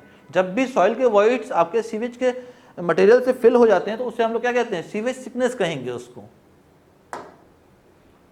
Now the process which involves chlorination beyond break point chlorination is known as, now आप सबको पता है ब्रेक पॉइंट क्लोरिनेशन क्या होता है, वो क्लोरिनेशन जिसके बाद अगर आपने कोई एडिशनल क्लोरीन डाला तो वो उसके अंदर एज अ रेसिडुअल क्लोरीन पड़ा रहेगा, that is called as break point. उस पॉइंट को हम लोग कहते हैं break point. Now break point के बाद भी क्लोरिनेशन कर रहे हो, इसका मतलब कौन सा क्लोरिनेशन करने जा रहे हो आप, सुपर क्लोरिनेशन करने जा रहे हो। और सुपर क्लोरिनेशन कब करते हैं, महामारी के समय, महामारी के समय, ठीक है, कब किया जाता है सुपर क्लोरिनेशन, महामारी के समय, इसीलिए option B is correct here. ये तो बच्चों वाला क्वेश्चन है, नोट्स में देता हूं मैं तो अपने, ठीक है, बार बार बच्चों को बताया हुआ है कि 68% होता है, कितना होता है 68%। बोलता है standard 5-day BOD of water sample is nearly X% of the ultimate BOD, ठीक है, 5 दिन की BOD अल्टीमेट BOD के कितने परसेंट होती है, 68% होती है बेटा, ठीक है, 68% होती है, लगा दो 68%, काम खत्म, काम खत्म। अगला, the most accurate method for the determination of water content in the laboratories, सारे के सारे मेथड को यूज किया जाता है वाटर कंटेंट नापने के, बट जो मोस्ट एक्यूरेट है वो कौन सा है, oven drying method, option B is correct here. Okay, toughness index of a soil is the ratio of, toughness index किसका रेशियो होता है भाई, toughness index is the ratio of plasticity index upon flow index, okay, that is the value of toughness index, so option A is correct, plasticity index to the flow index. Okay, now the flow net has 4 flow channels, it means that the value of NF is what, 4, 4 है NF की value, and the equipotential drop, that is ND will be equals to what, 20. now shape factor will be equals to what, shape factor will be equals to ratio of NF upon ND, NF upon ND. now the value of NF is given as 4 and the value of ND is given as 20. now what will be the ratio comes out here, it will be equals to 1/5. so अगर shape factor की बात करें तो कितना आएगा, 1/5, option A is correct, 1/5। Okay, move करते हैं अगले क्वेश्चन की तरफ। नाउ बोलता है विच of the following method is best suited for determination of permeability of course grand soil. Now याद रखने का तरीका, अगर कोर्स ग्रेन्ड लिखा है, कोर्स ग्रेन्ड लिखा है, थोड़ा ध्यान से सुनिएगा, ये सी है ना, सी, इसका मतलब कांस्टेंट हेड यूज करेंगे यहां पे, ठीक है। क्या यूज करेंगे? कांस्टेंट हेड को इस्तेमाल करेंगे अगर यहां सी लिखा है तो। और अगर फाइन ग्रेन्ड की बात आ जाए, अगर फाइन ग्रेन्ड आ जाए, यानी एफ आ गया, एफ मतलब क्या? फॉलिंग हेड टेस्ट करेंगे यहां पे। तो बस ऐसे ही याद रखना, सी सी एफ एफ। यहां पे क्या था? कोर्स ग्रेन था, सी। कौन सा हो जाएगा? Constant head, A. Option A is correct. Simple simple simple simple. Okay, अगला देखो, बोलता क्या था? Bearing capacity of soil supporting a footing of size area footing का 3 metre into 3 metre will not be affected by the presence of water table located at a depth below the base of the footing. कब तक affect नहीं करेगा? जब तक वो उसके size of footing के बराबर ना पहुंच जाए, 3 मीटर तक ना पहुंच जाए। Option C is correct here, that is 3 metre. Clear? अगला क्वेश्चन है, the structure which supports externally applied load by developing tension in it is called. जो अपने अंदर टेंशन डेवलप कर ले और एक्सटर्नल लोड को क्या करे? बैलेंस करने की कोशिश करें, ठीक है, उसे क्या कहेंगे? तो वो क्या होता है हमारा? केबल। Cable cable cable. क्यों? केबल अपने अंदर टेंशन जनरेट कर लेता है और जितना भी एक्सटर्नली अप्लाइड लोड है उसको बैलेंस करता है। क्लियर? देखो फटाफट क्वेश्चन लेके चल रहा हूं, इसका मतलब ये नहीं कि कहीं स्किप कर रहा हूं कोई क्वेश्चन को, ठीक है। हाँ, कुछ क्वेश्चंस ऐसे हैं जो मैंने यहां पे इग्नोर किए हैं। क्यों? क्योंकि उसका अभी तक या तो क्वेश्चन का प्रिंटिंग मिस्टेक है या तो सॉल्यूशन में कोई ना कोई ऑप्शन गलत दिया हुआ है। तो मोस्ट प्रोबेबली जब मैं अगला सॉल्यूशन लेके आऊंगा ना आपके लिए, तो उसमें उन क्वेश्चंस को डील कर लूंगा, ठीक है। एक आध दो ही क्वेश्चन छोड़े होंगे, बाकी तो ऐसा कोई क्वेश्चन छोड़ा नहीं है। ओके, नाउ अगला, the economical section for a column is. Now इसके लिए ना यहां पे पहला तो ये ऑप्शन गलत दिया, ये फ्लैट स्ट्रिप होता है, ट्रिप कुछ भी नहीं होता, फ्लैट स्ट्रिप होता है, ठीक है। दूसरा, जो सबसे इकोनॉमिकल सेक्शन होता है कॉलम के लिए, वो होता है ट्यूबुलर सेक्शन। अगर ट्यूबुलर सेक्शन आपके ऑप्शन में नहीं है, सबसे पहला क्या होगा? सबसे पहला होता है ट्यूबुलर सेक्शन। अगर ट्यूबुलर सेक्शन आपके ऑप्शन में नहीं है, then you will go for the solid round, then you will go for the solid round. काफी जगह रेक्टेंगुलर भी लिखा हुआ है, बट रेक्टेंगुलर गलत होता है, यहां पे solid round is the correct answer. अब ऐसा नहीं है कि आंसर की में दिया हुआ है इसलिए सही है, नहीं भाई, कॉन्सेप्ट है ना उसका कॉन्सेप्ट है। पढ़ना हो तो just join the batch of GPSC. Okay, जो अपकमिंग बैच आने वाला है आपका जीपीएससी का, उसको ज्वाइन करिए आप लोग। नंबर कहां दिया हुआ है? तो कॉन्टेक्ट नंबर ये दिया हुआ है आपके सामने, ठीक है, इसको ज्वाइन कर लो फटाफट से। ओके, नाउ अगला क्वेश्चन बोलता है बेटा, एज पर IS 800 in case of unstiffened web, अगर वेब अनस्टिफन्ड है, the minimum thickness of web plate should not be less than. Now अगर अनस्टिफन्ड वेब होता है ना, तो जो मिनिमम थिकनेस है वो कभी भी D/85 से कम नहीं हो सकती, ठीक है। D/85, that is option A is correct hair. Okay, option A is correct hair. बाकी भी चीजें दी हुई हैं कि भैया अगर आपका वेब स्टिफन्ड हो जाए both vertically and horizontal direction में, तो D/250 होगा। अगर सिर्फ वर्टिकली स्टिफन्ड है तो D/200 होगा, ठीक है। तो अलग अलग चीजों के लिए अलग अलग क्राइटेरिया दिया हुआ है। पूरा इसीलिए दे दिया आपको मैंने यहाँ पे, ताकि आप इसको पढ़ लें। क्यों? जब जीएमबी के पेपर में क्वेश्चन आएगा, सेम का सेम क्वेश्चन तो पूछेगा नहीं, कुछ तो चेंज करेगा, तो वो चेंज यहीं से आएगा आपका, ठीक है। Now again very easy question, अभी आपको समझा के आया था, कब? जब ली चैटलियर समझा रहा था आपको, तो ठीक है। क्या? The apparatus used for finding the setting time of cement. Setting time किससे निकालते हैं भाई? विकेट apparatus से निकालते हैं, ठीक है। इनिशियल फाइनल सेटिंग टाइम इसी से निकाला जाएगा, ठीक है। किससे? विकेट apparatus से। So option A is correct hair. Now अगले क्वेश्चन में मूव करते हैं, ठीक है। देखो पहली चीज तो ये क्वेश्चन ही गलत दिया हुआ है, ये क्वेश्चन ही इनकम्प्लीट है, ये क्वेश्चन इनकम्प्लीट है। नाउ ये क्वेश्चन क्यों इनकम्प्लीट है? देखो बोला ही नहीं कुछ भी। Slenderness ratio of compression member is, compression member का स्लेंडरनेस रेशियो बताओ कितना होता है? L effective upon least radius of gyration.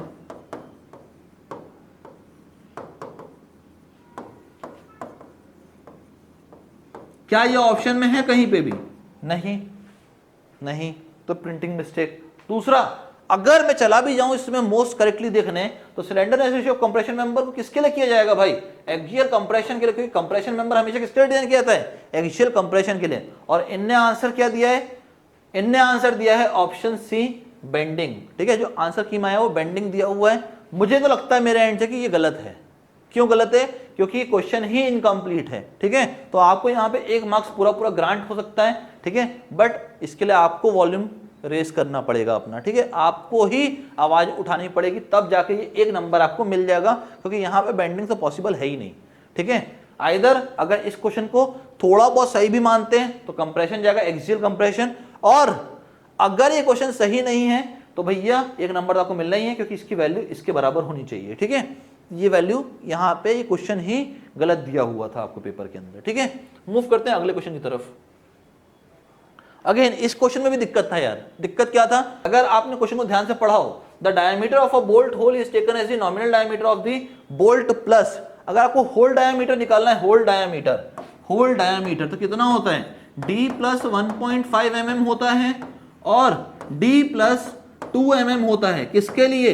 जब आपका बोल्ट का डायमीटर लेस देन 24 mm होता है इन केस ऑफ WSM, और जब बोल्ट का डायमीटर ग्रेटर देन 24 mm हो जाता है उस केस में ये प्लस 2 mm हो जाता है। ठीक है, एक और केस होता है सर LSM का, वो भी बता दो। ये होता है d प्लस 2 mm जब डायमीटर आपका लेस देन 24 mm होता है, और जब डायमीटर ग्रेटर देन 24 mm हो जाता है तो ये बन जाता है d प्लस 3 mm। किस केस में बेटा? LSM के केस में, LSM के केस में, LSM के केस में। ठीक है, अब 1.5 mm एक ऑप्शन दिखता है इसमें कहीं ना कहीं बैठे, पर 1.5 mm तो कहीं दिख ही नहीं रहा, तो जो सबसे क्लोजेस्ट है वो बोलोगे सर 1.4 भी है, 1.6 भी है। मिनिमम की तरफ नहीं जाएंगे, मैक्सिमम की तरफ जाना पड़ेगा। 1.6 mm is the correct option, और यही आंसर की में भी करेक्ट दिया हुआ है, बट अगेन ऑप्शंस गलत थे ये। अगला, the soil which plots above the A line, जब भी आपने ए लाइन देखा होगा लाइक दिस, ओके, इसके ऊपर जो भी सॉइल होती है कौन सी होती है? क्ले होती है, और इसके नीचे कौन सी होती है? सिल्ट होती है इसके नीचे। ठीक है, तो यहाँ पे क्या बोलता है? The soil which plots above the A line in the plasticity chart are known as clay. Option A is correct here. Okay, देखिए अगला क्वेश्चन जो आपसे पूछा गया है ना, वो क्या पूछा गया है? Soil transported by gravitational force, यानी ग्रेविटी के कारण कौन सी सॉइल ट्रांसपोर्ट होती है? एक ही है, that is the talus soil. Option A is correct here. Okay, move करते हैं अगले क्वेश्चन की तरफ। हाँ, जो अगला क्वेश्चन है बेटा वो क्या है? Negative skin friction on a pile develops when. Now negative skin friction किसी भी पाइल में कब डेवलप होता है? जब जो सॉइल, सराउंडिंग सॉइल है वो बहुत जल्दी सेटल करती है as compare to the pile. Okay, so option B is correct here. The soil so surrounding it settles more than the pile, then negative skin friction on a pile develops. Okay, so option B is correct. किसी ने option A लगाया है, गलत है वो। Brass could not be used to reinforce cement concrete because why we are not using the brass to reinforce the cement concrete? क्यों use नहीं करते ब्रास को? क्योंकि उसका कोफिशिएंट ऑफ थर्मल एक्सपांशन जो होता है वो राइट नहीं होता है। ठीक है, क्योंकि कोफिशिएंट ऑफ थर्मल एक्सपेंशन पे डिपेंड करेगा ना कि आपको कौन सा मटेरियल यूज करना है। क्यों? अगर आपने पढ़ा हो कभी भी कि स्टील को एज ए रिइंफोर्सिंग मटेरियल क्यों यूज करते हैं, क्योंकि जो कोफिशिएंट ऑफ थर्मल एक्सपेंशन होता है स्टील का और कंक्रीट का वो बहुत हद तक सेम होता है, बहुत हद तक सेम होता है, इसीलिए हम लोग स्टील को यूज करते हैं एज ए रिइंफोर्सिंग मटेरियल। ब्रास को करने चले गए उसका कोफिशिएंट ऑफ थर्मल एक्सपेंशन ही अलग होता है, वो कभी भी कंक्रीट से मैच करेगा नहीं, इसीलिए हम उसको एज ए रिइंफोर्सिंग मटेरियल यूज नहीं करेंगे। ओके, नाउ अगला क्वेश्चन जो है बेटा वो क्या है? The chemical formula of plaster of Paris is. Now अगर आपने कभी भी प्लास्टर ऑफ पेरिस पीओपी का फॉर्मूला देखा हो तो वो हमेशा होता है क्या? CaSO4 dot half of H2O, और इसका जो पेरेंट मटेरियल होता है वो होता है जिप्सम। ठीक है, और जिप्सम का फॉर्मूला क्या होता है बेटा? CaSO4 dot twice of H2O, ये इसका पेरेंट फॉर्मूला होता है। जब इसको डिहाइड्रेट कर देते हैं, जब ये हार्ड मास में कन्वर्ट होता है, तब ये क्या बनता है? CaSO4 dot half of H2O बनता है। नाउ इसमें चारों ऑप्शन ही गलत थे, चारों ही ऑप्शन गलत थे, क्वेश्चन ही गलत था। ये क्वेश्चन फिर से गलत है। 1 मार्क्स पूरा बच्चों को मिलना चाहिए, पूरा का पूरा 1 मार्क्स मिलना चाहिए कि क्वेश्चन गलत दिया हुआ है। ठीक है, क्वेश्चन मतलब सॉल्यूशन ही गलत दे दिया आपने, उसको ऑप्शन ही गलत दिए हुए हैं भाई, ऑप्शन ही गलत दिए हुए। बच्चा टिक क्या करेगा? टिक क्या करेगा बच्चा? तो बच्चा टिक करके आएगा कैल्शियम सल्फेट, क्योंकि एक यही दिख रहा है क्लोजेस्ट। ठीक है, तो क्लोजेस्ट ऑप्शन दिखाया तो बी सही है, जो इनके आंसर की में भी करेक्ट है, बट ये ऑप्शन गलत है। हाफ ऑफ H2O कहां है? उसका अपने आप में एक रोल होता है, डिहाइड्रेट किया आपने तो डिहाइड्रेट करके पूरा का पूरा थोड़ी ना रिमूव कर दिया आपने उसको, हाफ ऑफ H2O वहां फिर भी बचता है। Clear? So option B is correct as per the given options. Okay, but the correct answer is CaSO4 dot half of H2O। Okay, again एक और गलत क्वेश्चन। क्या बोलता है? Coefficient of thermal expansion of cement concrete. बच्चे को पता है क्या होता है? 10 × 10⁻⁻6 पर डिग्री सेल्सियस होता है ये coefficient of thermal expansion of concrete. इसीलिए तो स्टील को यूज किया था ना, क्योंकि स्टील का होता है 12 × 10⁻⁻6। स्टील का होता है 12 × 10⁻⁻6 और कंक्रीट का होता है 10 × 10⁻⁻6। नियरली सेम होते हैं, इसीलिए दोनों को एक साथ यूज कर लिया जाता है आरसीसी के अंदर। ठीक है, अब ऑप्शन देखो, 3 × 10⁻⁻4, 3 × 10⁻3, 3 × 10⁻6, 3 × 10⁻8। एक ऑप्शन मैच नहीं कर रहा, एक ऑप्शन मैच नहीं कर रहा, बट ये वाला हिस्सा मैच करता है ना, ये वाला हिस्सा। इसी वजह से मैंने यहां पे क्या टिक लगाया? मैंने जो यहां पे टिक लगाया दैट इज 3 × 10⁻6 पर डिग्री सेल्सियस, क्योंकि जो गिवन ऑप्शन है उसमें सबसे करेक्ट कौन है? सबसे करेक्ट ये है गिवन में से, बट एक्चुअली ये आंसर है, बट जो गिवन 4 ऑप्शन थे उसमें सबसे सूटेबल कौन लग रहा था? ऑप्शन सी सबसे सूटेबल था, और यही आंसर की में भी दिया है जीपीएससी ने। तो जीपीएससी ने आंसर की में वो आंसर टिक कर दिए जो नियर अबाउट थे। ना बेटा, जो अगला क्वेश्चन दिया गया है ना हमको जीपीएससी के पेपर के अंदर, कौन सा? The shear enforcement in RCC is provided to resist. Now shear enforcement क्यों देते हैं? ताकि डायगोनल टेंशन को बैलेंस कर पाए या रेजिस्ट कर पाए। So option D is correct here, to balance और to resist the diagonal tension. Now move करते हैं अगले क्वेश्चन की तरफ। नाउ ये सेम का सेम क्वेश्चन हमने पहले भी देख चुके हैं। ठीक है, कलवर्ट के लिए देखा था हमने जब लेस देन 6 मीटर था। यहां क्या बोलता है? If a waterway is less than 18 metre, अगर 18 मीटर की बात करें तो कौन सा आ जाएगा वहां पे आपका आएगा माइनर ब्रिजेस। ठीक है, क्योंकि जैसे ही वो 30 मीटर से कहां तक पहुंचता है? 120 मीटर तक पहुंचता है, वो हो जाएगा मेजर ब्रिज, और 120 में ऊपर पहुंच जाएगा तो वो क्या हो जाएगा? आपके लॉन्ग ब्रिजेस में कैलकुलेट होना शुरू हो जाता है। ठीक है, तो यहां पे कौन सा ऑप्शन करेक्ट था? Minor bridge. क्यों? बोलता है according to Indian railway the bridges having total waterway less than 18 metre और having any span of clear waterway less than 12 metre is known as minor bridge. Okay, now अगला question जो दिया है यहां पे वो क्या बोलता है? For bridging gaps in hilly areas dash bridges are ideal solution. यानी जो गैप होते हैं ना कहां पे? हिली एरियाज में, वहां पे कौन सा ब्रिज प्रोवाइड करते हैं? वहां पे सस्पेंशन ब्रिज हमेशा प्रोवाइड करते हैं। वहां पे आपने जितने भी माउंटेनस एरिया में देखा, जब गैप्स आ जाते हैं दो माउंटेन के बीच में, तो वहां पे हमेशा सस्पेंशन ब्रिजेस को प्रोवाइड किया जाता है। क्लियर? मूव करते हैं अगले क्वेश्चन की तरफ। बोलता है expansion in Portland cement can be tested by. अभी बता चुका हूं एक्सपांशन किससे टेस्ट करते हैं? साउंडनेस टेस्ट से। और साउंडनेस टेस्ट किससे मेजर किया जाता है? ली चेटलियर एपरेटस से, अगर लाइम का साउंडनेस है तो। अगर लाइम और मैग्नीशिया दोनों का साउंडनेस है तो फिर किससे मेजर करेंगे उसको? ऑटोक्लेव टेस्ट से। ठीक है, नाउ अगला क्वेश्चन जो पूछता है बेटा हमसे जीपीएससी, क्या पूछता है? The bulking of sand occurs due to. Now bulking of sand किस फिनोमेना के कारण होता है? तो सरफेस टेंशन के कारण होता है। काफी बच्चे यहाँ मॉइस्चर इन वॉइड्स लगा क्या गए होंगे? पानी तो जाता ही है वॉइड्स के अंदर, बट जो एक्शन हो रहा है वो कौन सा होता है बेटा? वो सरफेस टेंशन हो रहा है वहां पे। ठीक है, तो यहाँ पे ऑप्शन सी करेक्ट था, that is the surface tension. Now move करते हैं नेक्स्ट क्वेश्चन की तरफ। बोलता है the projection of a traverse line on a line perpendicular to the meridian is known as. Now meridian क्या होता है पहले तो ये देख लें। ये रहा मेरिडियन हमारा, दैट इज द मेरिडियन। अब इसके परपेंडिकुलर एक्सिस से बोलता है तो ये परपेंडिकुलर एक्सिस हो गया। ट्रैवर्स लाइन कैसी होगी? तो ट्रैवर्स लाइन ऐसी है हमारी। नाउ प्रोजेक्शन बोलता है इस ट्रैवर्स लाइन का प्रोजेक्शन कहां है? On a line perpendicular to the meridian. यानी ये क्या कहलाएगा हमारा? ये क्या कहलाता है हमारा? डिपार्चर। क्या कहलाता है ये हमारा? डिपार्चर। तो करेक्ट आंसर क्या हो जाएगा इसका? The projection of a traverse line on a line perpendicular to the meridian is known as departure of the line. Option B is correct here. Okay, so option B यहां पे correct था। Now again अगला question क्या पूछता है? विच of the following grade is not recommended by IS 456 1964। यानी पुराने code की बात करता है। अब कौन सा ग्रेड वहां पे अलाउड नहीं था?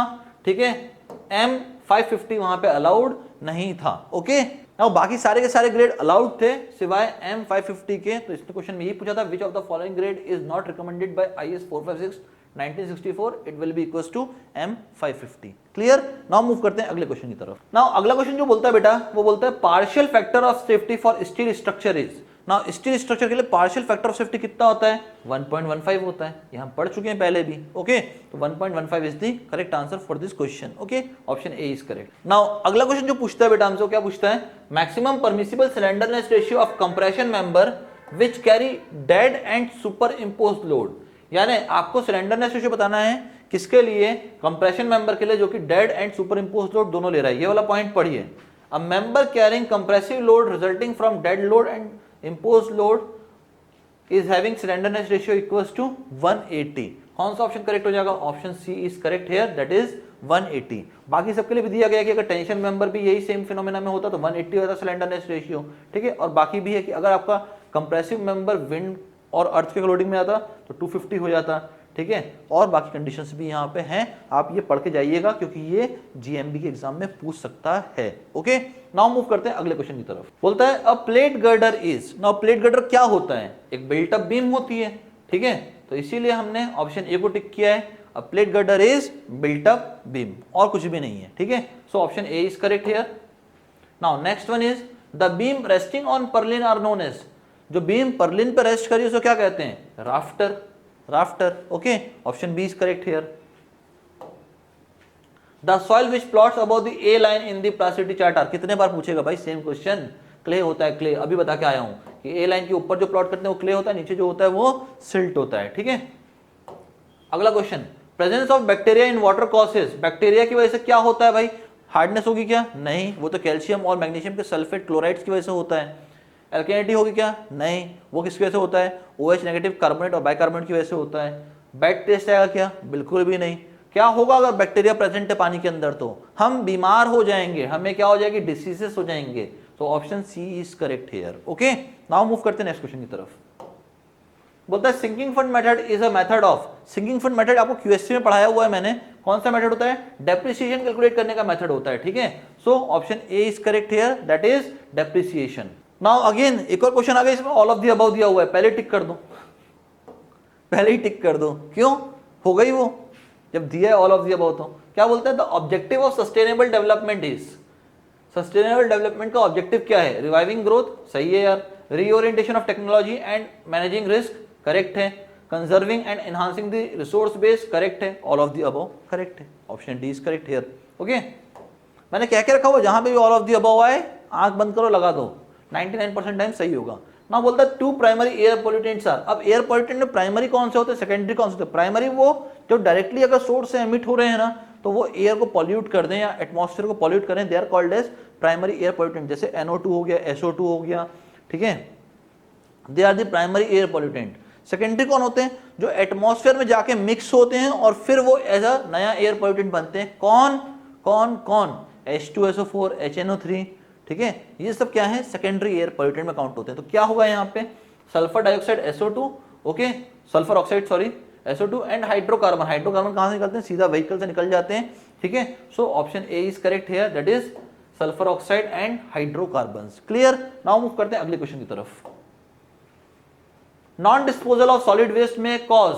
अगर हम लोग सॉलिड वेस्ट का डिस्पोजल अच्छे से ना करें तो क्या करेगा? मलेरिया करेगा क्या? नहीं, वो तो किसकी वजह से होता है भाई?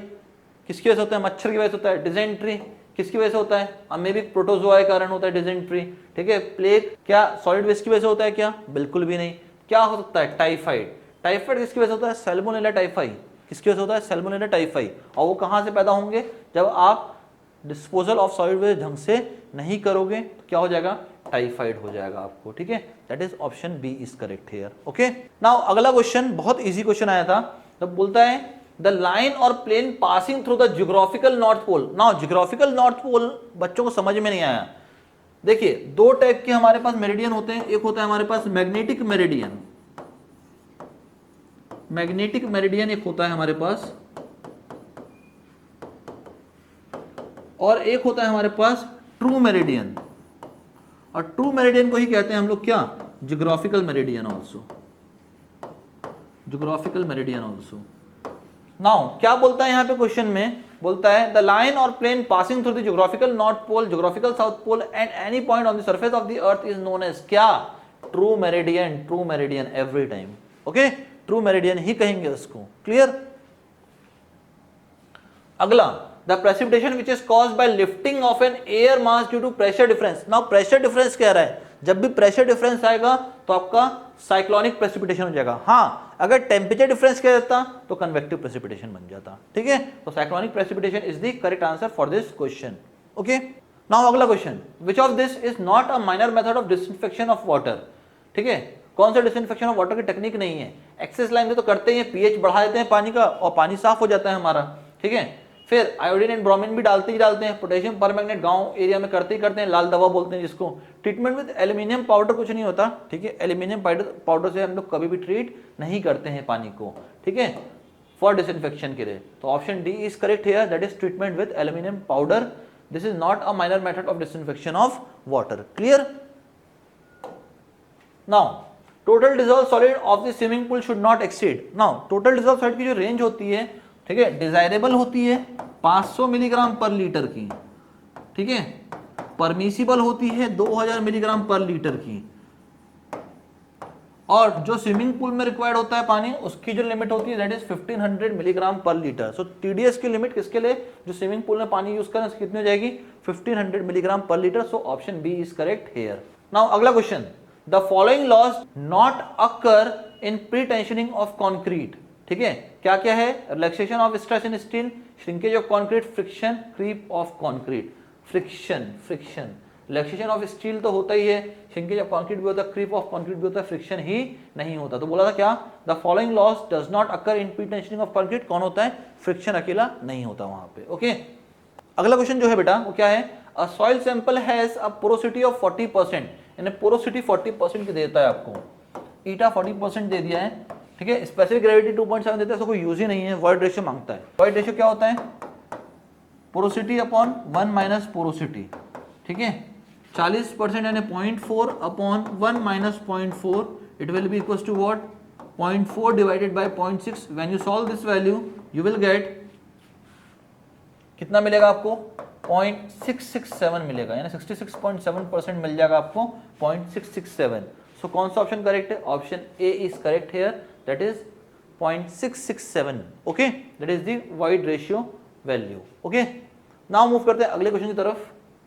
अगला क्वेश्चन क्या बोलता है, the apparatus used for finding the soundness of cement. तीसरी बार क्वेश्चन रिपीट हो रहा है, ली चेटलियर apparatus, ली चेटलियर apparatus। क्यों, स्लम को उनको वर्केबिलिटी के लिए करते हैं और विकेट apparatus को तो हम लोग सेटिंग टाइम के लिए करते हैं, ओके। अगला, द लाइन और plane passing through the geographical north pole, geographical south pole and any of the point on the surface of the earth. वापस से रिपीट हुआ है, क्या कहेंगे इसको, ट्रू मेरिडियन कहेंगे, ट्रू मेरिडियन कहेंगे इसको। अगला question, the maximum water content at which the soil will just begin to crumble. Soil कब क्रम्बल होना शुरू करते हैं, जब हम उसको एक थ्रेड के फॉर्म में करते हैं, पूरा का पूरा रोल करते हैं उसको, कितने mm डायमीटर का, 3 mm डायमीटर का। जब वो क्रम्बल होने लग जाए तो कौन सी लिमिट आती है, प्लास्टिक लिमिट आती है उस पॉइंट पे, ठीक है। So option B is correct, that is the plastic limit. The water requirement per capita demand in liter per day per person for population of 20,000 to 50,000 is। Now यहाँ पे question अच्छा पूछा गया है, ठीक है। अगर पॉपुलेशन आपकी लेस देन 20,000 होती तो पर कैपिटा डिमांड हो जाता 110। जब 20,000 से 50,000 के बीच में है तो पॉपुलेशन रेंज अगर 20,000 से 50,000 के बीच में लाई करती है तो पर कैपिटा डिमांड कितना हो रहा है, 110 से 150। कौन सा ऑप्शन करेक्ट है, option B is correct here, that is 110 to 150। बाकी अलग अलग पॉपुलेशन रेंज के लिए और डिमांड लिखी हुई है, एक बार आप देख लीजिएगा इसको भी, ठीक है। अगला, the wicket apparatus is used for finding the dash of cement. अभी बता चुका हूं आपको, सेटिंग टाइम के लिए होता है, क्या दिया हुआ है, इनिशियल सेटिंग टाइम दिया हुआ है, option A is correct, okay.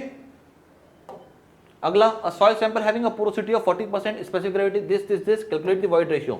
Same question, 0.667 answer. अभी बता चुका हूं आपको, 2 क्वेश्चन पहले ही बताया है इसका आंसर। क्या बोलता है बेटा, the igneous rock rich in cavities is. कौन सा ऐसा इग्नियस रॉक है जिसमें कैविटी बहुत ज्यादा होती है, dolomite, dolomite, okay, option D is correct. अगला, the range of rate of filtration of pressure filter is. ना ये पढ़ाया हुआ है आपको, जब एनवायरमेंट पढ़ाया था मैंने कि फिल्ट्रेशन रेंज कितनी होती है, प्रेशर फिल्टर कितनी होती है बेटा, 6,000 to 15,000 litre per hour per square metre of filter area. सबसे ज्यादा इसी की होती है प्रेशर फिल्टर की। ओके, कितनी? 6,000 से 15,000 litre per square metre per hour. Okay, that is the answer, option D is correct here. अगला question, dash bond is considered as the strongest bond in brick work. मैं अभी आपको बता चुका हूं, जब स्टार्ट किया था ये पूरा वीडियो आपके लिए, तब बताया था मैंने आपको कि इंग्लिश बॉन्ड सबसे ज्यादा स्ट्रॉन्ग होता है। So correct option is option A, English bond. Okay, अगला क्वेश्चन, एज पर IS 456 basic value of span to effective depth ratio for span up to 10 metre for continuous beam. Now ये हमको पता है कि span to effective depth ratio जो होता है ना, ये होता है 7 for cantilever beams, 20 for simply supported beams and 26 for continuous beams. इसने किसके लिए मांगा था? कंटिन्यूअस बीम के लिए मांगा था। Option C is correct, that is 26 here. Okay, so option C is correct here. Now अगला क्वेश्चन जो बोलता है यहाँ पे, बोलता है factor influencing durability of concrete are environment, cover of embedded steel, shape and size of member. सारे के सारे डिपेंडेंट होते हैं यहाँ पे। ऑल द अबव कहा ही है उसने, देखने की जरूरत ही नहीं, ऑल द अबव मार दो सीधा, ऑप्शन डी। अगला क्वेश्चन जो बोलता है बेटा, in stone masonry some stones at regular intervals are placed right across the wall, such stones are known as through stones. Through stones कहा जाता है उनको। ठीक है, अगला, A dash is similar to an activity but it does not consume any resources। कौन सी activity होती है वो? डमी एक्टिविटी होती है, डॉटेड एरो से शो करते हैं। It will not consume any time और रिसोर्सेज। क्यों यूज किया था? सिर्फ और सिर्फ रिलेशनशिप मेंटेन करने के लिए यूज किया था। तो कौन आंसर होगा? Dummy activity, option C is correct here, that is the dummy activity. Okay, next question बोलता है बेटा, पर्ट इज, पर्ट क्या है यहाँ पे? Activity oriented, event oriented, both A and B, none of the above. ठीक है, क्या होता है पर्ट? आपको बताया था मैंने, पर्ट क्या होता है? इवेंट ओरिएंटेड होता है, क्योंकि पूरे के पूरे टाइम एस्टिमेट इवेंट्स पे कैलकुलेट किए जाते हैं। So it is an event oriented network. Okay, so PERT is an event oriented network, option B is correct here. Move करते हैं अगले क्वेश्चन पे। नाउ अगला क्वेश्चन जो बोलता है बेटा, बोलता है जामा ब्रिक्स आर। नाउ ये क्वेश्चन थोड़ा सा इसके ऑप्शन को गलत दिया गया है। क्यों? इसका करेक्ट ऑप्शन है क्या? ओवरबर्न्ट विथ रेगुलर शेप। ओके, ओवरबर्न्ट कह दिया ना, इसलिए ये ऑप्शन करेक्ट हो गया। अदरवाइज जो रेगुलर शेप कहता है वो होता ही नहीं है यहाँ पे। अगर आप जामा ब्रिक्स की बात करते हो, अगर आप जामा ब्रिक्स की बात करते हो, दे आर ऑलवेज ओवरबर्न्ट ब्रिक्स, और जो शेप होता है इसका वो डिस्टॉर्टेड शेप होता है, आड़ा तिरछा शेप होता है इसका, रेगुलर शेप नहीं होता, डिस्टॉर्टेड शेप होता है। ठीक है, तो हमने ओवरबर्न्ट देख के ऑप्शन बी को टिक कर दिया, बट ये वाली चीज यहां पे गलत दी हुई है, रेगुलर शेप नहीं होता, डिस्टॉर्टेड शेप होता है। ठीक है, तो ऑप्शन बी तो सही है, आंसर की में भी सही आया है, बट अगेन ये चीज गलत दी हुई है इन्होंने। ठीक है, अगला, the best coagulant for removing the colour of water is. ना सबसे अच्छा कोएगुलेंट होता ही कौन सा है? मैंने आपको पढ़ाया भी हुआ जब आपको एनवायरमेंट पढ़ा रहा था। सबसे अच्छा कोएगुलेंट होता कौन सा है? Alum. Alum, option C is correct here. Okay, alum के आगे कोई और टिकता ही नहीं है भाई, सबसे अच्छा एलम होता है, इसका कोई और टिक ही नहीं सकता। ना यार ये अच्छा क्वेश्चन दिया है एक जीपीएससी ने, बट यहाँ पे ना इसने ऑप्शंस जो आंसर की में दिया है वो गलत दिया है। आंसर की में जो इसने करेक्ट ऑप्शन दिया है वो गलत दिया है।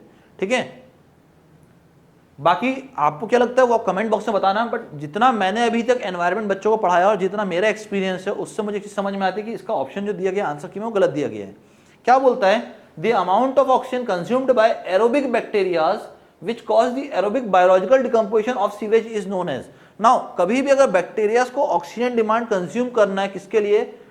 ऑर्गेनिक मैटर के डिकम्पोजिशन के लिए, तो उस ऑक्सीजन डिमांड को हम लोग क्या कहते हैं? हम लोग कहते हैं biochemical oxygen demand, that is the option B.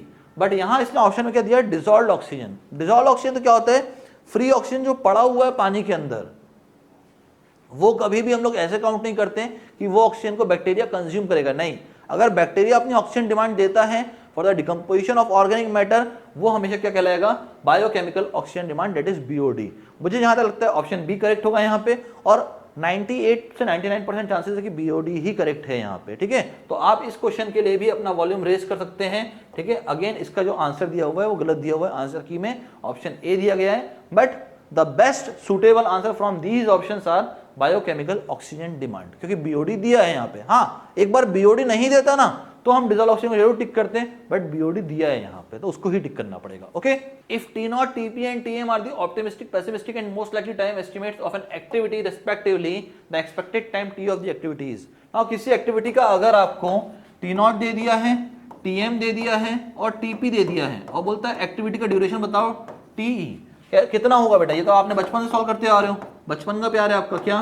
T nought plus 4tm plus TP divided by 6। कौन सा ऑप्शन करेक्ट बैठता है यहाँ पे? Option D is correct, that is T nought plus 4tm plus TP divided by 6।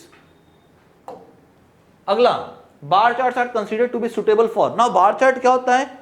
हम लोग छोटे works के लिए यूज करते हैं। क्यों? अगर बहुत बड़ा वर्क आ जाए जिसमें बहुत सारी एक्टिविटी हो तो बार चार्ट को बनाना एक तो बहुत मुश्किल है, दूसरा एक बार बना दिया ना बहुत बड़े पूरे के पूरे एक नेटवर्क के लिए तो समझना बहुत मुश्किल है उसको, ठीक है? तो इसीलिए बार चार्ट को हमेशा माइनर वर्क्स के लिए इस्तेमाल किया जाता है, माइनर वर्क्स के लिए, और हमेशा नेटवर्क एनालिसिस को बड़े वर्क के लिए यूज किया जाता है, याद रखिएगा इस चीज को। So bar chart are considered to be suitable for minor works only. Okay, again एक और क्वेश्चन जिसका आंसर जीपीएससी ने गलत दिया है, ठीक है? क्या बोलता है? Spacing of स्टीरअप in a rectangular beam is. जो स्पेसिंग होती है किसकी? स्टीरअप्स की रेक्टेंगुलर बीम में, तो स्पेसिंग को अगर आप देखते हो ना तो आप बीच में इंक्रीज कर सकते हो स्पेसिंग को, बट मैक्सिमम शेयर फोर्स कहां आता है? कॉर्नर्स में आता है। तो आप कॉर्नर्स में तो उसकी स्पेसिंग को डिक्रीज करते हो, डिक्रीज पास लाइन कुछ करते हो। बीच में क्या होता है बेटा? बीच में शेयर फोर्स की वैल्यू बहुत कम आती है। अगर शेयर फोर्स की वैल्यू बहुत कम आती है तो आप क्या कर सकते हो? जो आपका स्टीरअप्स की स्पेसिंग है ना उसको आप इंक्रीज कर सकते हो यहाँ पे, ठीक है? तो क्या होना चाहिए यहाँ पे?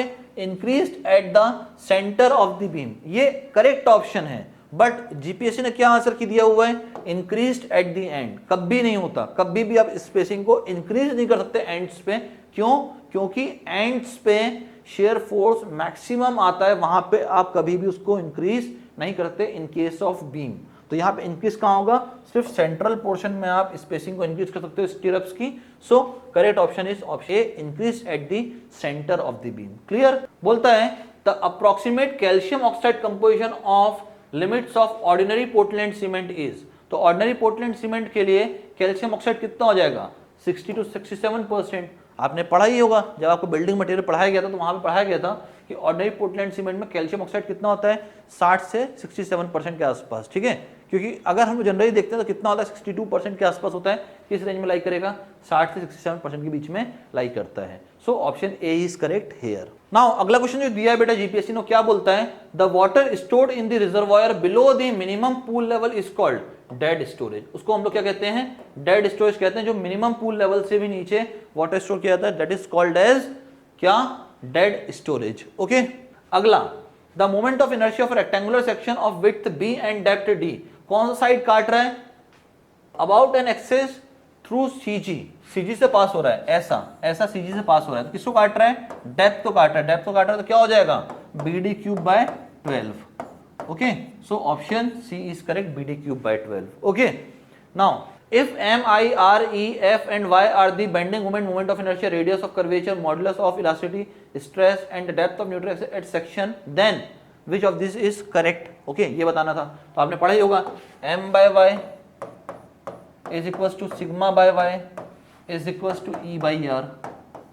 ओके, स्ट्रेस को यहाँ पे f से शो किया गया है तो कितना बन जाएगा? m by i is equals to f by y is equals to e by r। कौन सा ऑप्शन करेक्ट दिख रहा है? Option C is correct here, that is m by i equals to e by r equals to f by y। Option C is correct here. अगला question, in stiffness matrix method of structural analysis the quantity taken as redundant is. Now अगर stiffness matrix method की बात की जाए तो कौन सा method होता है? सबसे पहले तो डिस्प्लेसमेंट मेथड होता है ये, ठीक है? Displacement method. अब डिस्प्लेसमेंट मेथड अगर होता है तो यहाँ पे लीनियर डिस्प्लेसमेंट और जो आपका रोटेशन होता है दोनों के दोनों को क्या लिया जाता है? यहाँ पे अननोन लिया जाता है या फिर टेकन एज रिडंडेंट लिया जाता है। तो डिफ्लेक्शन भी हो गया, रोटेशन भी हो गया, both A and B are correct. Option C is correct here. Okay, rotation भी लोगे, डिस्प्लेसमेंट भी लोगे, दोनों को रिडंडेंट मानोगे यहाँ पे आप। Okay, for the maximum span which type of bridge is recommended. अगर स्पान बहुत बड़ा है तो किस टाइप के ब्रिज को आप जनरली रिकमेंड करते हो? तो स्टील केबल सस्पेंशन ब्रिज को हम लोग जनरली वहां पे रिकमेंड करते हैं for maximum span. Okay, for maximum span के लिए हम लोग स्टील केबल सस्पेंशन ब्रिज को जनरली रिकमेंड करते हैं। Okay, so option D is correct here. Now अगले क्वेश्चन की तरफ बढ़ते हैं। नाउ अगला क्वेश्चन जो बोलता है बेटा हमें क्या बोलता है, the proposed masonry arch bridge having total height of its abutment और piers from top to bottom S H can be proposed to have economical span each equals to. अगर हमें इकोनॉमिकल स्पान करना है तो कितने के बराबर रखना पड़ेगा, 1.2h, 2/3h, 2h और 1.5h। 2h के बराबर रख दोगे काम हो जाएगा। Okay, so correct option is option C here. Now the end supports of a bridge super structure are known as, जो एंड में सपोर्ट दिया जाता है किसी भी ब्रिज सुपर स्ट्रक्चर को तो वो क्या होता है, they are called as abutments. Option C is correct here. Okay, ना जो अगला क्वेश्चन है बेटा वो क्या बोलता है, the bridge which does not allow the high flood water to pass over it is known as. अगर ब्रिज ऐसा है जो कि क्या कर रहा है, पानी को अलाउ ही नहीं कर रहा कि उसके ऊपर से मूव कर जाए पानी, तो उस ब्रिज को क्या कहेंगे, they are called as high level bridge. Okay, that is option A is correct here. Now अगला क्वेश्चन जो है बेटा वो क्या कहता है, dash is caused by air masses which strike some natural topographic barrier like mountains and can not move forward and hence rise up causing condensation and precipitation. देखो क्या कहता है, एक पूरा पूरा बादल है जो कि पानी को लेकर मेरे साथ जा रहा है, अब बीच में कोई ऑब्स्ट्रक्शन आ गया माउंटेन टाइप, तो उसको क्रॉस करना है उस माउंटेन को, बट क्या है वेट काफी उसका है, उसके पास काफी ज्यादा अमाउंट में वाटर है जिसके कारण उसका वेट बहुत हैवी है, तो क्या वो माउंटेन क्रॉस कर पाएगा, क्या नहीं कर पाएगा। क्या करेगा, वो वहीं पे प्रेसिपिटेशन करेगा, यानी पूरा पानी वहीं गिरा देगा, लाइट होगा और फिर उसके ऊपर से निकल जाएगा माउंटेन के ऊपर से। तो इस प्रेसिपिटेशन को कौन सा प्रेसिपिटेशन कहते हैं हम लोग, they are called as orographic precipitation. So option A is correct here. Now move करते हैं नेक्स्ट क्वेश्चन की तरफ। नाउ अगला क्वेश्चन जो बोलता है बेटा वो क्या बोलता है, the river reach up stream of a newly built dam में बिहेव एज, किसकी तरह बिहेव करेगा, एग्रेडिंग की तरह बिहेव करेगा जब कोई भी रिवर है वो न्यूली बिल्ट डैम के अप स्ट्रीम तक पहुंच जाएगा। ठीक है, तो हम लोग क्या कहेंगे, option A is correct, aggrading is correct here. बोलता है frequency of irrigation is dependent upon the type of, जो इरिगेशन की फ्रीक्वेंसी है वो किस पे डिपेंड करता है, soil, crop and climate. Okay, so option C is correct. Frequency किस किस पे डिपेंड करेगी, टाइप ऑफ सॉइल पे, टाइप ऑफ क्रॉप पे, as well as climatic condition पे भी डिपेंड करती है। नाउ अगला क्वेश्चन जो दिया था जीपीएससी ने, क्या बोलता है, the bottom portion of a concrete और a masonry gravity dam is usually stepped in order to, किस लिए करते हैं ऐसा, to increase the shear strength at the base of the dam. So option B is correct here for this question. Now अगला question जो पूछता है GPSC हमसे वो क्या पूछता है, a dash is the one in which the flow after passing over a weir or oggy crest is carried away by channel running essentially parallel to the crest. इसको क्या कहेंगे हम लोग, तो इसको कहते हैं हम लोग साइड चैनल स्पिलवे। क्या कहते हैं इसको, side channel spillway. Now move करते हैं अगले क्वेश्चन की तरफ। अगला क्वेश्चन जो है बेटा वो क्या है, transverse joints in concrete gravity dams are the vertical construction joints of full height and width. So option B is again correct here. Now अगला क्वेश्चन जो पूछता है जीपीएससी हमसे वो क्या पूछता है, a dam reservoir catering to flood control, irrigation and water supply although basically designed for irrigation alone is a, क्या कहेंगे इसको, सिंगल पर्पस रिजर्वायर। क्या कहते हैं इसको, single purpose reservoir. So option B is correct here. Now अगला question जो बेहद इजी क्वेश्चन आया था, क्या, the longest river in Gujarat is Narmada. We all know that, हम सबको पता है नर्मदा सबसे बड़ी रिवर है, सबसे लंबी रिवर है गुजरात की। बोलता है the height of Sardar Sarovar dam is 163 metre. हम सबको पता है कि height of Sardar Sarovar dam कितनी है, 163 मीटर है। Okay, so option C is correct here. Now अगला क्वेश्चन बेहद अच्छा क्वेश्चन है, क्या बोलता है, golden quadrilateral project connecting the 4 major metro cities of India. ऐसी कौन सी 4 मेट्रो सिटीज है जिनको गोल्डन क्वाड्रिलेटरल कनेक्ट करता है, तो नॉर्थ में कनेक्ट करता है दिल्ली को, वेस्ट में कनेक्ट करता है किसको, मुंबई को, साउथ में कनेक्ट करता है किसको, चेन्नई को, और ईस्ट में कनेक्ट करता है किसको, कोलकाता को। और इन चारों को मिला के हम लोग कहते हैं गोल्डन क्वाड्रिलेटरल। तो कौन सा ऑप्शन करेक्ट होगा, Delhi, Kolkata, Mumbai and Chennai. So option C is correct here. Okay, now move करते हैं अगले क्वेश्चन की तरफ। नाउ अगला क्वेश्चन क्या कहता है बेटा, main purpose of mean water training for rivers is flood control, to provide sufficient depth of water in navigable channels during low water periods, to preserve the channel in good shape by efficient disposal of suspended and bed load and all the above. अब यहाँ पे all the above टिक मत कर लेना, क्योंकि यहाँ पे जो करेक्ट ऑप्शन है वो ऑप्शन सी है, to preserve the channel in good shape by efficient disposal of suspended and bed load. Okay? Now अगला क्वेश्चन है, there is initial dash of cement concrete which is mainly due to loss of water through forms, absorption by surfaces of forms etc. क्या होता है? Initial shrinkage होता है, क्योंकि पानी अगर लॉस होगा तो क्या होगा? श्रिंक होगा कॉन्क्रीट, क्या होगा? श्रिंक करेगा कॉन्क्रीट. ओके, नाउ अगला क्वेश्चन जो पूछता है जीपीएससी हमसे, क्या पूछता है? What is the keyword in the definition of fault? Fault के अंदर कौन कौन से कीवर्ड है, मतलब क्या होता है फॉल्ट का? यानी फ्रैक्चर तो होता ही होता है, ठीक है, और मूवमेंट भी होता है, तो बोथ फ्रैक्चर एंड मूवमेंट है क्या? हाँ है. So option C is correct here. Okay, now a canal head work has nothing to do with a. अगर कैनाल हेडवर्क की बात किया तो उसका किससे कोई लेना देना नहीं है? वियर से है क्या? हाँ, वियर से तो लेना देना है, गाइड बैंक से भी है, हेड रेगुलेटर से भी है, सेफ्टी लेटर से कोई भी लेना देना नहीं है. So option D is correct here. Okay, now अगला क्वेश्चन जो हमसे पूछता है क्या पूछता है? Yield of reservoir represents. क्या रिप्रेजेंट करता है yield of reservoir? The outflow demand on the reservoir. That is option C is correct here. Now अगला क्वेश्चन जो पूछता है जीपीएससी हमसे क्या पूछता है? The safety valve, the safety valve of dam is its. क्या होता है? Spillway. So option C is correct here, that is spillway. Now अगला क्वेश्चन है फ्रॉम द स्ट्रक्चरल एनालिसिस, क्या बोलता है? Maxwell reciprocal theorem applies to. Now Maxwell reciprocal theorem कहां कहां अप्लाई करते हैं हम लोग? तो हर जगह अप्लाई करते हैं, बीम में भी, ट्रस में भी, फ्रेम्स में भी. तो यहां पे बीम भी हो जाएगा, ट्रस भी हो जाएगा. So both A and B. So option C is correct here, that is both A and B, beam as well as in truss also. Okay, now अगला क्वेश्चन जो जीपीएससी ने हमसे पूछा है वो क्या पूछता है? इन plastic analysis shape factor for rectangular section is. Now इस क्वेश्चन में जीपीएससी ने ऑप्शन गलत दिया हुआ है आंसर की में. क्या देता है जीपीएससी? जीपीएससी बोलता है 1.4 करेक्ट है, यानी 1.4 रेक्टेंगुलर सेक्शन के लिए क्या है? शेप फैक्टर है. किसमें? प्लास्टिक एनालिसिस में. बट ऐसा नहीं है. कौन है यहाँ पे? यहाँ करेक्ट ऑप्शन है 1.5, यानी शेप फैक्टर 1.5 होता है रेक्टेंगुलर सेक्शन के लिए. किसके अंदर? प्लास्टिक एनालिसिस के अंदर. कहाँ लिखा है? तो ये लिखा है आपके सामने, देखिए. For rectangular section shape factor is 1.5, triangular section 2.34, thin hollow tube 1.27, solid circular section 1.7.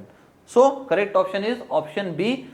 Last but not the least question of Narmada and culture department paper, जो कि कब हुआ था? 27 नवंबर को हुआ था. ठीक है, क्या पूछता है? Durability of concrete is proportional to. यहां पे भी आंसर की गलत दी है जीपीएससी ने. जीपीएससी बोलता है cement aggregate ratio, but durability का सीमेंट एग्रीगेट रेशियो तो कोई लेना देना होता ही नहीं है. किससे लेना देना होता है भैया? वाटर सीमेंट रेशियो से. So option B is correct here. ठीक है, आंसर की करेक्ट होके आएगी तब ऑप्शन बी अपने आप आ जाएगा. आपको थोड़ा सा अपना वॉल्यूम रेज करना पड़ेगा. ओके, तो यहां तक मैंने आपसे पूरा का पूरा टेक्निकल पोर्शन डील कर लिया. ठीक है, पहले ही हम लोग आपके लिए सोम और एफएम के सॉल्यूशंस ले आए थे. एप्टीट्यूड का सॉल्यूशन पहले ही आ चुका था और नॉन टेक का भी सॉल्यूशन आ चुका था. बचा था टेक्निकल का जितना भी रिमेनिंग पोर्शन था. ठीक है, वो सॉल्यूशन मैंने आपके साथ डील कर लिए. पूरे सारे क्वेश्चंस कवर किए. 2-3 क्वेश्चन छोड़े होंगे जिसकी प्रिंटिंग मिस्टेक्स थोड़ी सी ज्यादा हैं, इस वजह से उसको अगले सेट में लेके आएंगे. अगर पूरा वीडियो पसंद आया है तो क्या करिए? हमारे चैनल को सब्सक्राइब करिए, वीडियो को लाइक करिए, बेल बटन को हिट करिए. ओके, और अगर आपको हमसे जुड़ना है तो हमारे बैचेस स्टार्ट हो गए हैं. ठीक है, कॉन्टेक्ट नंबर ये है, आप इस पे कॉल करके बात कर सकते हैं नए बैचेस के लिए. नए बैचेस भी बहुत जल्दी स्टार्ट होने वाले हैं for another GPSC exam for class 1 and class 2 civil के लिए. ओके, ये हमारी वेबसाइट है, आप जा सकते हैं. और बाकी तो आपके साथ हम लोग मिलते ही रहते हैं बीच बीच में. आपको कट ऑफ बताता हूं यहाँ पे, फिर आपके साथ कौन कौन सब्जेक्ट इंपॉर्टेंट है जीपीएससी के लिए वो आपके साथ डील करता हूं. ठीक है, सॉल्यूशंस हर बार लेके आ रहे हैं हम लोग, और सबसे पहले सॉल्यूशन लेके आ रहे हैं. जैसे ही पेपर खत्म हुआ सेम डे आपके लिए सॉल्यूशन ले आते हैं हम लोग. ठीक है, टेक्निकल थोड़ा सा डिले हुआ, कारण था क्या कि आपके लिए इतना मेहनत करना पड़ता है यार. इतनी मेहनत करनी पड़ती है, सीधे से पेपर लेके नहीं आते हम लोग. पेपर को कट करते हैं. ठीक है, जो क्वेश्चन आए हैं कट करते हैं, पीपीटी से बनाते हैं और फिर आपके लेके आते हैं. थोड़ा टाइम लग जाता है क्योंकि 300 क्वेश्चंस होते हैं ना यार. 300 में से 200 टेक्निकल होते हैं पूरे, तो थोड़ा टाइम लग जाता है. बट फिर भी आपके लिए अगला सॉल्यूशन बहुत जल्द ही लेके आने वाले हैं हम लोग, ठीक है। और जीएमबी का पेपर जैसे ही खत्म होगा उसका भी नॉन टेक और टेक का सॉल्यूशन आपको तुरंत ही मिल जाएगा। मिलते हैं बहुत जल्दी। Bye bye everyone and thanks for your time.